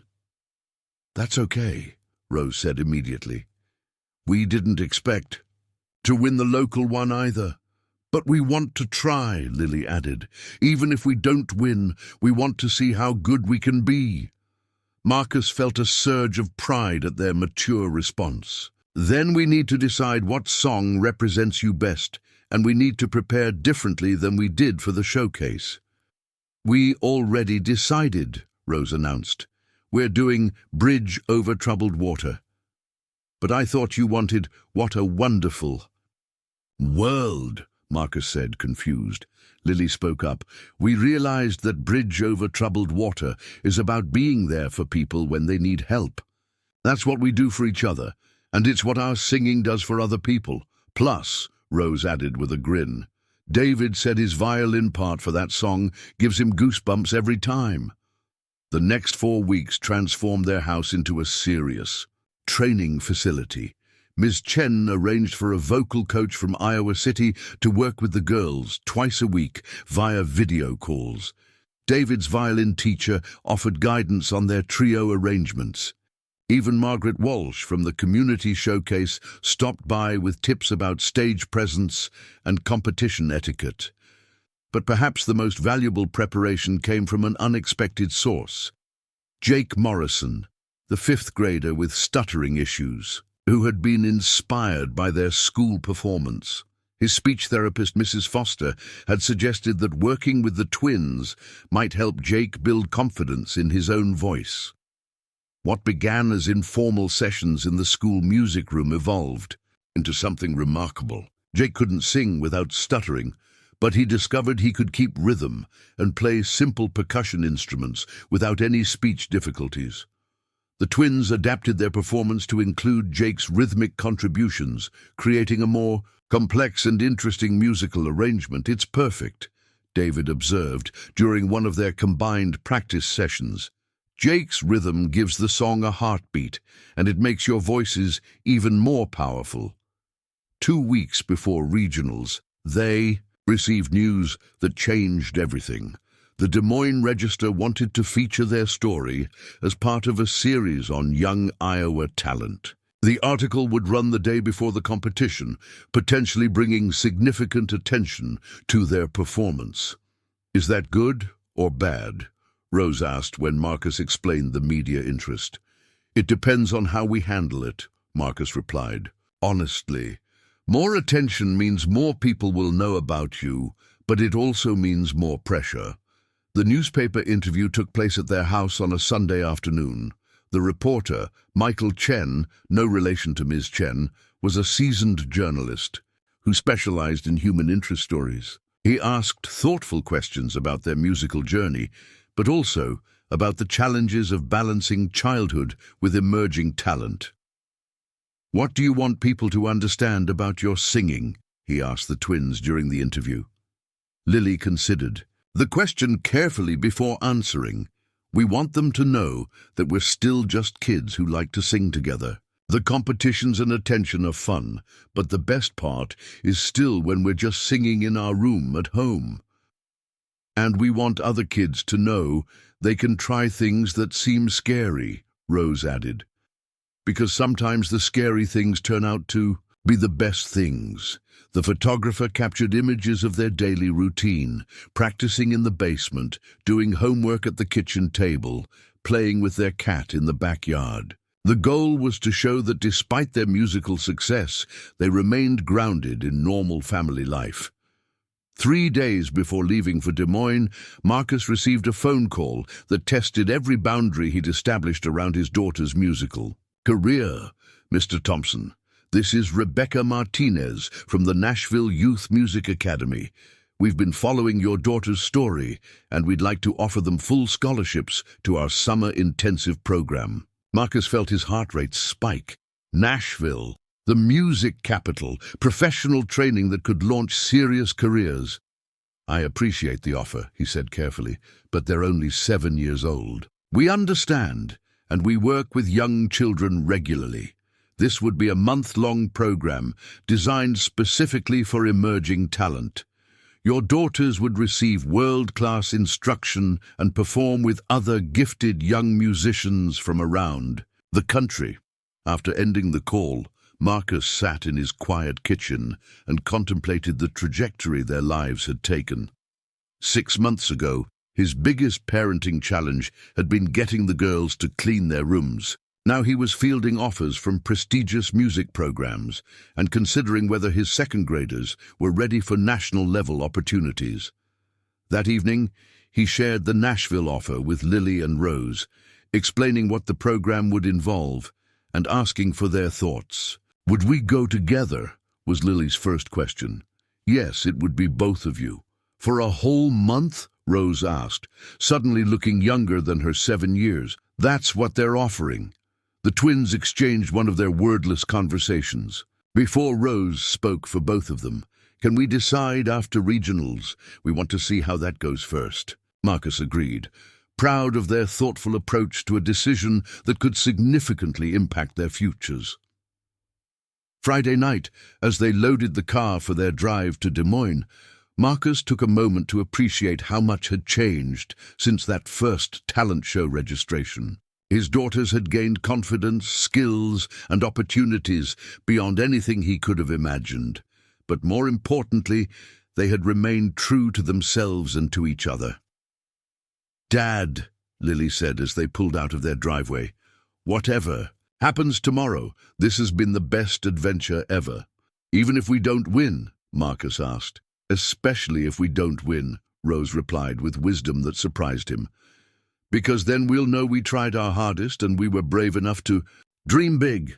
As they drove through the Iowa countryside toward Des Moines, Marcus realized that his daughters had already won something more valuable than any competition. They had discovered their voices, supported each other through challenges, and learned that the greatest victories often come not from defeating others, but from becoming the best versions of themselves. The regional competition would be another chapter in their story. But the real triumph was happening right here in this car, with two 7-year-olds who had found their harmony and were ready to share it with the world. The grand ballroom of the Des Moines Convention Center bore little resemblance to the cozy community center where Lily and Rose had first performed. Massive crystal chandeliers cast dramatic lighting across a stage that could accommodate a full orchestra, while tiered seating stretched back far enough that Marcus needed to squint to see the faces in the rear sections. "It's like a castle," Rose whispered as they walked through the main entrance Saturday morning, her voice barely audible above the echoing conversations of hundreds of families checking in for the Iowa Regional Youth Talent Competition. Registration tables stretched along one entire wall, organized alphabetically, with volunteers wearing professional headsets, coordinating the complex logistics of an event featuring over 200 performers across 6 age divisions. The Thompson family joined the line marked TZ Elementary Vocal, standing behind a family whose daughter wore an elaborate costume complete with a feathered headpiece. "First time at regionals?" asked the woman ahead of them, turning with a practiced smile that Marcus recognized from other competitive parents they'd encountered. "Yes," Marcus replied. "You?" "4th year for Madison. She placed 2nd in state last year, and we're hoping this is her breakthrough year." The woman gestured toward her daughter, who couldn't have been older than 8, but carried herself with the poise of a seasoned performer. As they reached the registration table, Marcus was handed a thick packet containing schedules, rules, judging criteria, and a program listing all participants. Flipping through it, he realized the scope of what they'd entered. Elementary vocal alone had 37 entries, including several professional training academies from Chicago and Minneapolis. "Room 142 is your warm-up space," the volunteer explained, handing them identification badges and performance time. "Slots. Elementary vocal performs this afternoon, starting at 2 p.m. You're scheduled for 3:47. The warm-up room buzzed with nervous energy and vocal exercises.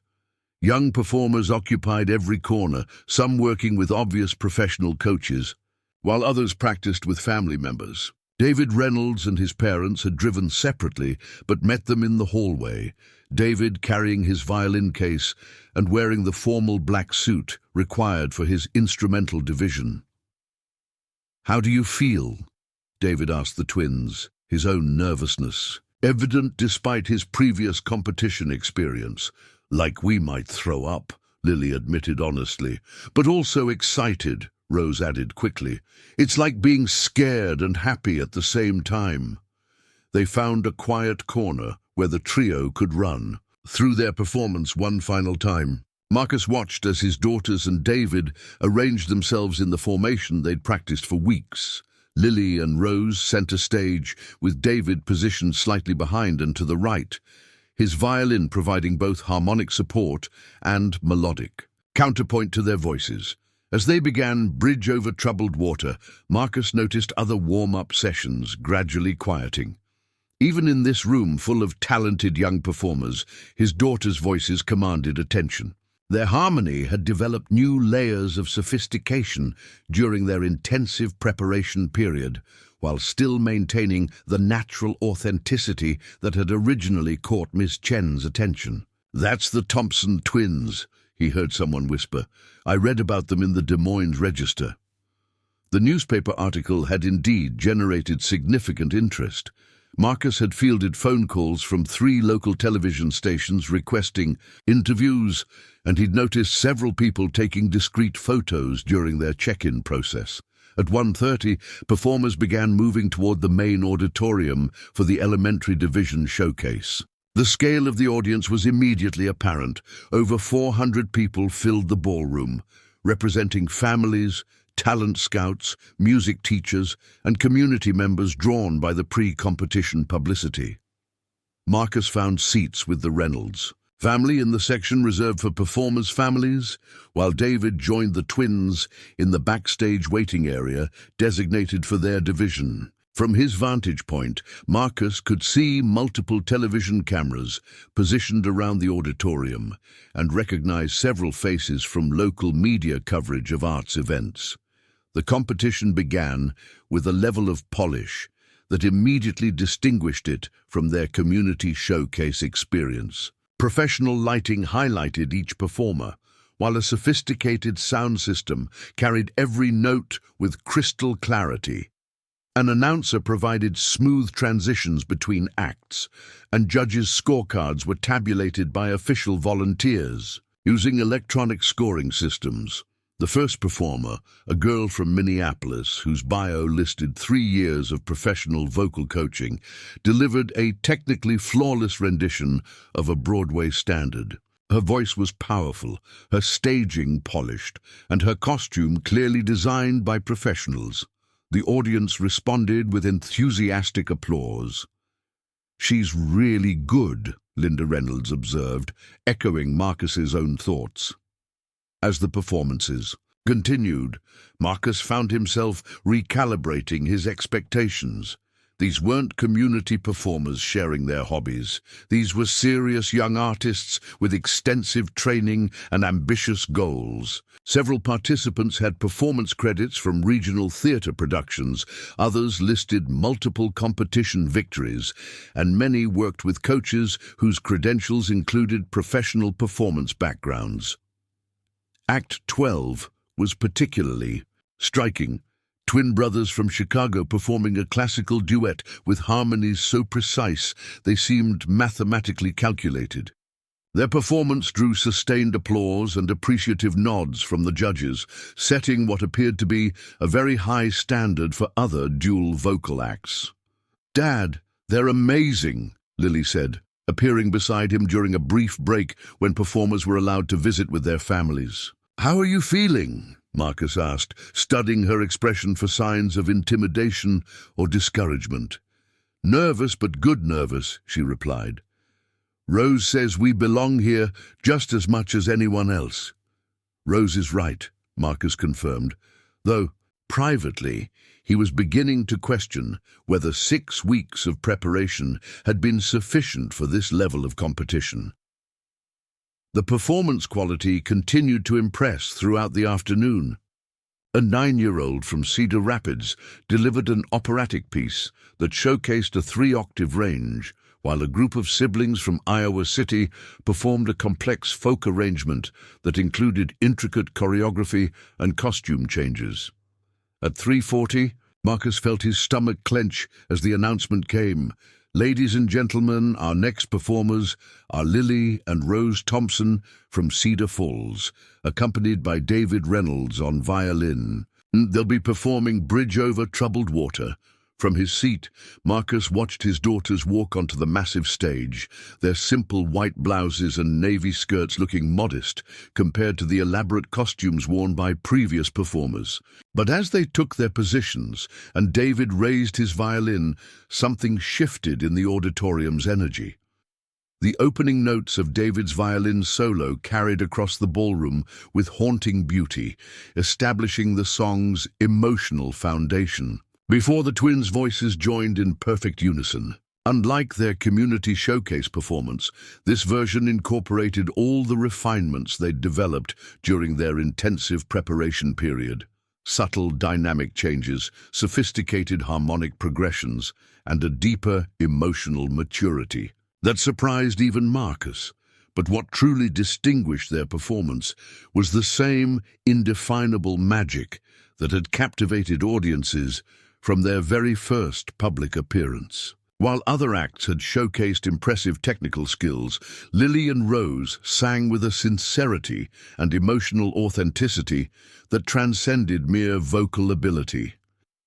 As they reached the song's climactic bridge, their voices soared together in harmonies that seemed to fill every corner of the massive ballroom. David's violin provided counter-melodies that enhanced rather than competed with their vocals, creating a musical conversation that felt both planned and spontaneous. Marcus looked around the auditorium and saw the same phenomenon he'd witnessed at their community showcase: complete audience absorption. Conversations stopped, phones were lowered, and even the television cameras seemed to focus more intently on capturing every moment. When the final notes faded, the silence stretched for several heartbeats before erupting into the most sustained applause of the afternoon. People weren't just clapping, they were on their feet, some wiping their eyes, others shaking their heads, in apparent disbelief at what they'd just heard. "Oh my God," Linda Reynolds whispered beside him. "That was extraordinary." The judges' expressions were carefully neutral, but Marcus noticed them exchanging glances and making extensive notes on their scoring sheets. Judge Patricia Hernandez, a renowned vocal coach from Chicago, appeared to be writing significantly more detailed comments than she had for previous performances. As Lily, Rose, and David returned to the backstage area, Marcus felt a mixture of pride and nervous anticipation that was becoming familiar. His daughters had delivered their best performance yet, but in a competition of this caliber, excellence was expected rather than exceptional. The remaining elementary performers maintained the high standard that had characterized the entire division. A girl from Burlington delivered a jazz standard with sophisticated phrasing that demonstrated advanced musical understanding, while the final act, a boy performing an original composition, showcased both vocal ability and creative songwriting skills. During the judges' deliberation, performers and families gathered in the convention center's atrium for refreshments and nervous conversation. Marcus found himself surrounded by other parents, discussing their children's performances, upcoming competitions, and long-term musical aspirations that ranged from college scholarships to professional careers. "Your daughters were absolutely stunning," said a woman who introduced herself as the mother of the jazz performer. "That harmony is just magical." "Where do they study?" Marcus explained their relatively informal musical education, earning surprised looks from parents whose children worked with conservatory-trained instructors and professional coaches. "Natural talent like that is incredibly rare," observed a man whose son had performed the original composition. "Are you planning to pursue more serious training?" Before Marcus could answer, Lily and Rose appeared with David, all three looking simultaneously exhausted and exhilarated from their performance experience. "Dad, did you see how many people were watching?" Rose asked, her usual boundless energy subdued by the magnitude of what they'd just accomplished. "I saw everyone watching," Marcus replied. "How did it feel up there?" "Big," Lily said simply, "but also right, like we were supposed to be there." The violin part felt perfect, David added. Everything just clicked together. At 5:30, all elementary division performers were called back to the main auditorium for the award ceremony. The anticipation was palpable as families filled their seats and performers arranged themselves in the front rows according to their performance order. Judge Patricia Hernandez took the microphone to address the assembly before announcing results. "This year's elementary division has been truly exceptional," she began. "The level of talent, preparation, and artistic maturity we've witnessed today would be impressive in performers twice this age. Every participant should be proud of their accomplishment in reaching this regional level." She paused, consulting her notes before continuing. "Before announcing our winners, I want to highlight several performances that exemplified different aspects of musical excellence. The technical precision of our performers from Minneapolis and Chicago was remarkable. The creative originality shown by our songwriter from Burlington was inspiring, and the pure emotional authenticity demonstrated by several acts reminded us why music exists in the first place: to touch the human heart." Marcus felt his pulse quicken, wondering if that last comment referred to his daughter's performance. Third place in elementary vocal goes to the Mitchell brothers from Chicago for their exceptional classical duet. Sustained applause filled the auditorium as the twin brothers who had impressed Marcus earlier walked to the stage to accept their bronze medals and certificates. Second place goes to Madison Foster from Minneapolis for her outstanding Broadway performance. More applause as the girl with the feathered costume claimed her silver medal with obvious satisfaction. Marcus felt his daughter's hands slip into his as they waited for the final announcement. Whether they won or not, he was enormously proud of how they'd handled the pressure and delivered their best performance when it mattered most. And first place in elementary vocal, advancing to the state competition in Chicago. Judge Hernandez paused dramatically. Lily and Rose Thompson from Cedar Falls, accompanied by David Reynolds. The auditorium erupted in applause that seemed even more enthusiastic than what had followed their performance. Marcus felt tears spring to his eyes as he watched his daughters walk to the stage with David, their faces glowing with shock and joy. As Judge Hernandez placed gold medals around their necks and handed them their certificates, she leaned down to speak directly to them. "Girls, in 25 years of judging competitions, I've rarely heard anything as moving as your performance today. You have something very special.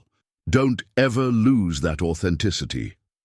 Walking back to their seats, Lily and Rose were stopped by numerous other performers and families offering congratulations. The respect and admiration in their voices was genuine, suggesting that their victory was viewed as well-deserved rather than surprising. "State competition," Rose said wonderingly as they gathered their belongings. "In Chicago. Are you ready for that?" Marcus asked. Both girls looked at each other, then at David, before Lily answered for all of them. "We're ready for whatever comes next. Together." As they walked out of the convention center into the Iowa evening, Marcus realized that winning had been wonderful, but it wasn't the most important thing that had happened that day. His daughters had proven to themselves and others that they belonged on bigger stages, facing greater challenges, with confidence in their abilities and trust in each other. The state competition would bring new pressures and opportunities, but tonight they were simply a family, celebrating an extraordinary achievement that had started with two 7-year-olds singing together in their bedroom and had now carried them to the biggest stage they'd ever imagined. The drive back to Cedar Falls from Des Moines stretched through the darkening Iowa countryside, punctuated by the soft glow of their gold medals catching streetlight through the car windows. Lily and Rose had fallen asleep in their booster seats within the first 20 miles, their hands still clasped together and their faces peaceful with the satisfaction of a goal achieved beyond their wildest dreams. Marcus drove in contemplative silence, processing not just the day's victory, but the magnitude of what lay ahead. State competition in Chicago meant performing against winners from Illinois, Wisconsin, Minnesota, and Indiana. It meant a level of scrutiny and expectation that would dwarf even today's impressive event.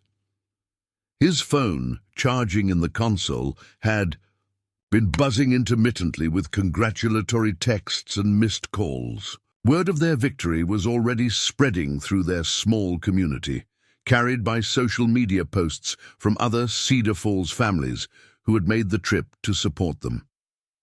Sunday morning brought an avalanche of attention that caught the Thompson family completely unprepared. By 8 a.m., 3 local television news crews had requested interviews. The Cedar Falls Gazette wanted a follow-up story, and the Nashville Youth Music Academy had called to reiterate their scholarship offer with new urgency. "This is getting overwhelming," Marcus confided to Ms. Chen during a phone call that interrupted their breakfast. "I feel like we're losing control of their childhood." "That's a valid concern," Ms. Chen replied thoughtfully. Success at this level often comes with pressures that young performers aren't equipped to handle. The question is whether you want to manage the attention or step back from it entirely. Marcus looked across the kitchen table at his daughters, who were discussing their upcoming week with the matter-of-fact practicality that had become their trademark. They had homework to complete, friends to play with, and cat to feed. The gold medals hanging on their bedroom wall were wonderful, but they weren't the only thing that mattered. "What if we took a different approach?" Marcus suggested during their family meeting that afternoon. "What if we said yes to some opportunities, but kept our priorities straight?" "What does that mean?" Lily asked, her analytical mind immediately seeking specifics. "It means we do the television interview, because it might inspire other kids. We say no to the recording contract offers because you're 7 years old. We go to state competition because you earned it. But we also keep our Saturday morning pancake tradition," Rose nodded approvingly. "I like pancakes more than I like interviews, but we still want to go to Chicago," Lily added. "We want to see how far we can go." The decision to maintain balance proved challenging over the following weeks. The local television interview led to requests from stations in Des Moines and Iowa City. A talent agent from Los Angeles called with offers that Marcus politely declined without even discussing with the girls. The Nashville Academy increased their scholarship offer and extended the deadline for response. But perhaps the most meaningful development came from an unexpected source: their elementary school music program.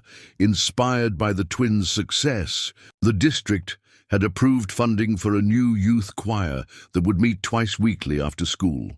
Ms. Chen would direct the program, and Lily and Rose would serve as founding members alongside other musically inclined students. "It's perfect," Rose declared when they heard about the choir. "We get to sing with other kids instead of just competing against them." David Reynolds immediately signed up, as did Jake Morrison, whose confidence had blossomed through his percussion. Work with the twins. Even Madison Foster's younger sister, a kindergartner who had been begging her parents for singing lessons, joined the inaugural group. The choir's first rehearsal took place on a Tuesday afternoon in the school's music room, with 12 children ranging from kindergarten through 5th grade, arranged in a semicircle around Ms. Chen's piano.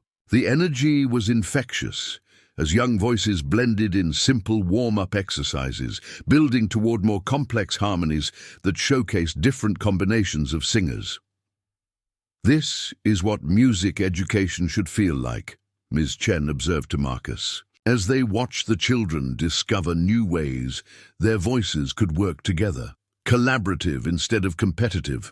The state competition loomed 6 weeks away, but the twins' preparation took on a different character within the context of their new choir family. Instead of isolated practice sessions, They worked on their competition piece alongside other young musicians who offered suggestions, harmonized during warm-ups, and shared the excitement of musical discovery. 3 weeks before Chicago, Judge Patricia Hernandez made an unexpected appearance at their school. She had driven from Des Moines specifically to observe the twins' progress and offer guidance for the state-level competition. "I wanted to see how you were developing in your natural environment," she explained to Marcus as they watched the choir rehearsal. "Sometimes young performers lose their authenticity when they start training too intensively for competitions." Judge Hernandez listened as Lily and Rose worked through Bridge Over Troubled Water with their full trio arrangement, David's violin weaving around their voices, while Jake provided subtle percussion accompaniment. But she also observed their interactions with other choir members, their willingness to help younger singers find their parts, and their obvious joy in the collaborative music-making process. "They haven't lost it," she said finally. "If anything, they've deepened their musical understanding while maintaining that special quality that made them stand out at regionals." After the rehearsal, Judge Hernandez spent 20 minutes working directly with the twins and David, offering technical suggestions that would enhance their state competition performance without compromising their natural musical instincts. "Remember," she told them as she prepared to leave, "the judges in Chicago will be looking for performers who understand that music is about communication, not just technical execution. You three communicate beautifully through your music. Trust that." The week before state competition brought a media attention peak that tested all their carefully established boundaries. A feature story in the Chicago Tribune positioned them as the Iowa surprise to watch at the multi-state competition. 2 talent scouts requested meetings that Marcus declined. The Nashville Academy made their final scholarship offer with a deadline of 1 week after state competition. "Are we still the same people we were before all this started?" Rose asked during one of their evening conversations, a question that surprised Marcus with its philosophical depth. "What do you think?" Marcus replied, curious about her perspective. "I think we're the same people, but we know more about what we can do now," Lily answered thoughtfully. "Like how you're the same dad, but now you know you can handle all these phone calls and interviews." "And we're the same twins who like to sing together," Rose added, "but now we know that other people like it too." Marcus smiled at their wisdom. They had indeed remained fundamentally themselves while growing into their expanding capabilities and opportunities. Friday evening, they loaded the car for Chicago with a mixture of excitement and nervous anticipation that had become familiar. This time, they were joined by Ms. Chen, who had taken personal leave to support them, and the Reynolds family, whose presence provided continuity and moral support. The drive to Chicago took them through landscapes that gradually shifted from Iowa farmland to Illinois suburbs to the towering skyline of the 3rd largest city in America.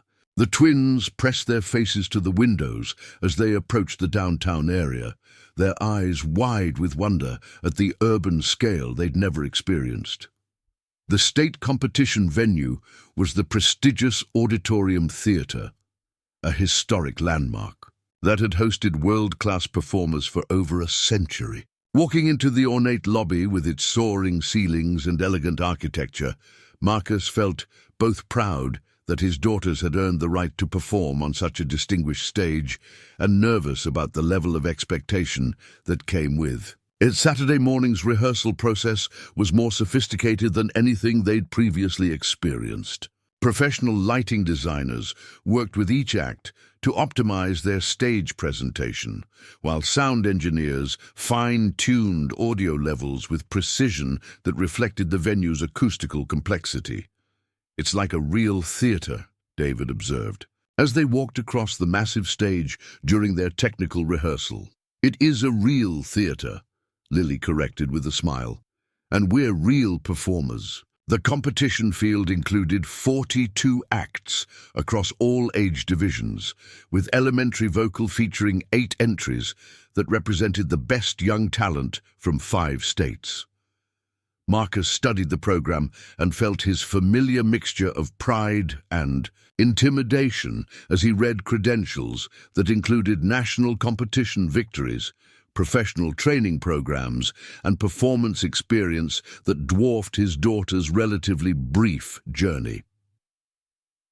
Saturday evening's performance began with opening ceremonies that rivaled professional productions in their scope and polish. The elementary division performed second, following middle school instrumentalists who had set an impressive standard with their technical precision and artistic maturity.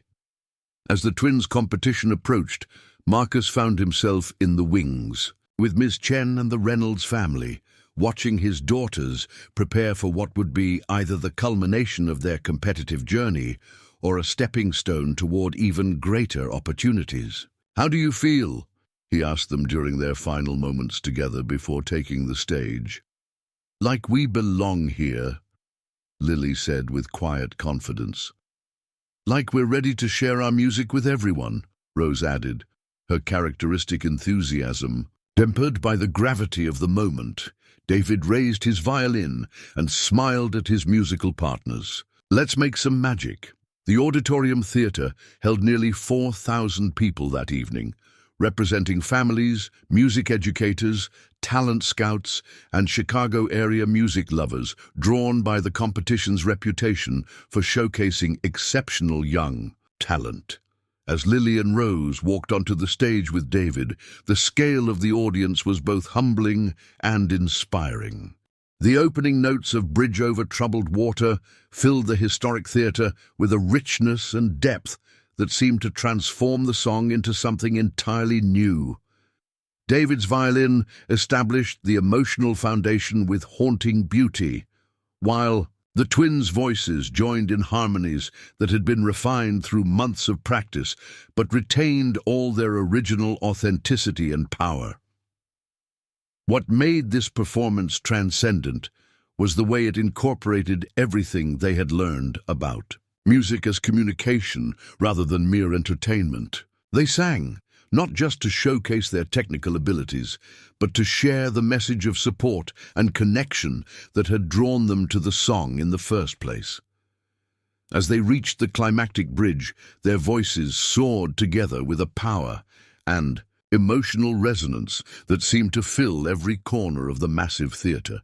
The sophisticated acoustic design carried their harmonies with crystalline clarity, while David's violin provided counter-melodies that elevated the entire performance to a level of artistry that surprised even Marcus.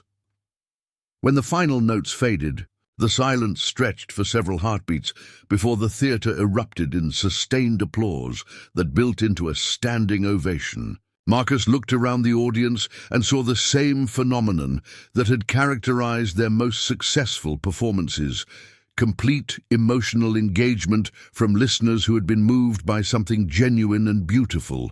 The remaining elementary performances maintained the high standard expected at state level, but Marcus sensed that his daughters and David had created something special that would be difficult to surpass. During the judges' deliberation, they gathered in the theatre's elegant lobby with other families, sharing the nervous anticipation that had become familiar. But this time felt different, more consequential, with implications that extended beyond a single competition. When the results were announced 2 hours later, the elementary vocal category was called last, building suspense that had the entire audience leaning forward in anticipation. Third place goes to the Harrison Academy Trio from Milwaukee. Applause filled the theatre as 3 impeccably trained performers accepted their bronze medals with gracious smiles. Second place is awarded to Rebecca Martinez from Minneapolis for her exceptional operatic performance. More sustained applause as a 9-year-old with remarkable vocal range claimed her silver medal. Marcus felt his heart hammering as they waited for the final announcement. Beside him he could sense Ms. Chen and the Reynolds family holding their breath, and first place in elementary vocal, representing the Midwest region at nationals. The announcer paused dramatically. Lily and Rose Thompson from Cedar Falls, Iowa, accompanied by David Reynolds. The theater exploded in applause that seemed to go on forever. Marcus felt tears streaming down his face as he watched his daughters and David walk to center stage to accept gold medals and certificates that qualified them for the national competition. But as Judge Patricia Hernandez placed the medals around their necks, she leaned down to speak words that only they could hear, words that would later prove more valuable than any award. "You've reminded everyone here tonight why music matters. Don't ever forget that your greatest gift isn't your talent, it's your ability to touch people's hearts." Walking out of the auditorium theater into the Chicago night, Marcus realized that they had achieved something far more significant than competitive success. His daughters had discovered their voices, learned to support each other through challenges, and developed the confidence to share their gifts with the world. National competition would bring new opportunities and pressures, but that was a bridge they would cross together when the time came. Tonight, they were simply a family celebrating an extraordinary journey that had begun with two 7-year-olds singing together in their bedroom and had carried them to stages they never could have imagined. As they drove back toward Iowa through the darkness, Lily and Rose fell asleep holding their gold medals, their faces peaceful with the knowledge that they had given their best performance when it mattered most. And Marcus drove through the night knowing that whatever challenges or opportunities lay ahead, they would face them together, their voices united in perfect harmony. The judge who had cried at their very first performance had been right. They did have something extraordinary. But the most beautiful discovery of all was that their greatest achievement wasn't winning competitions or earning recognition. It was learning that when they sang together, they could create moments of pure magic that reminded everyone who heard them of the power of music to connect hearts across any distance. And in a world that often felt divided and uncertain, that was a gift more precious than any medal or trophy. It was the gift of harmony itself. Up next, you've got two more standout stories right on your screen. If this one hits the mark, you won't want to pass these up. Just click and check them out. And don't forget to subscribe and turn on the notification bell so you don't miss any upload from us.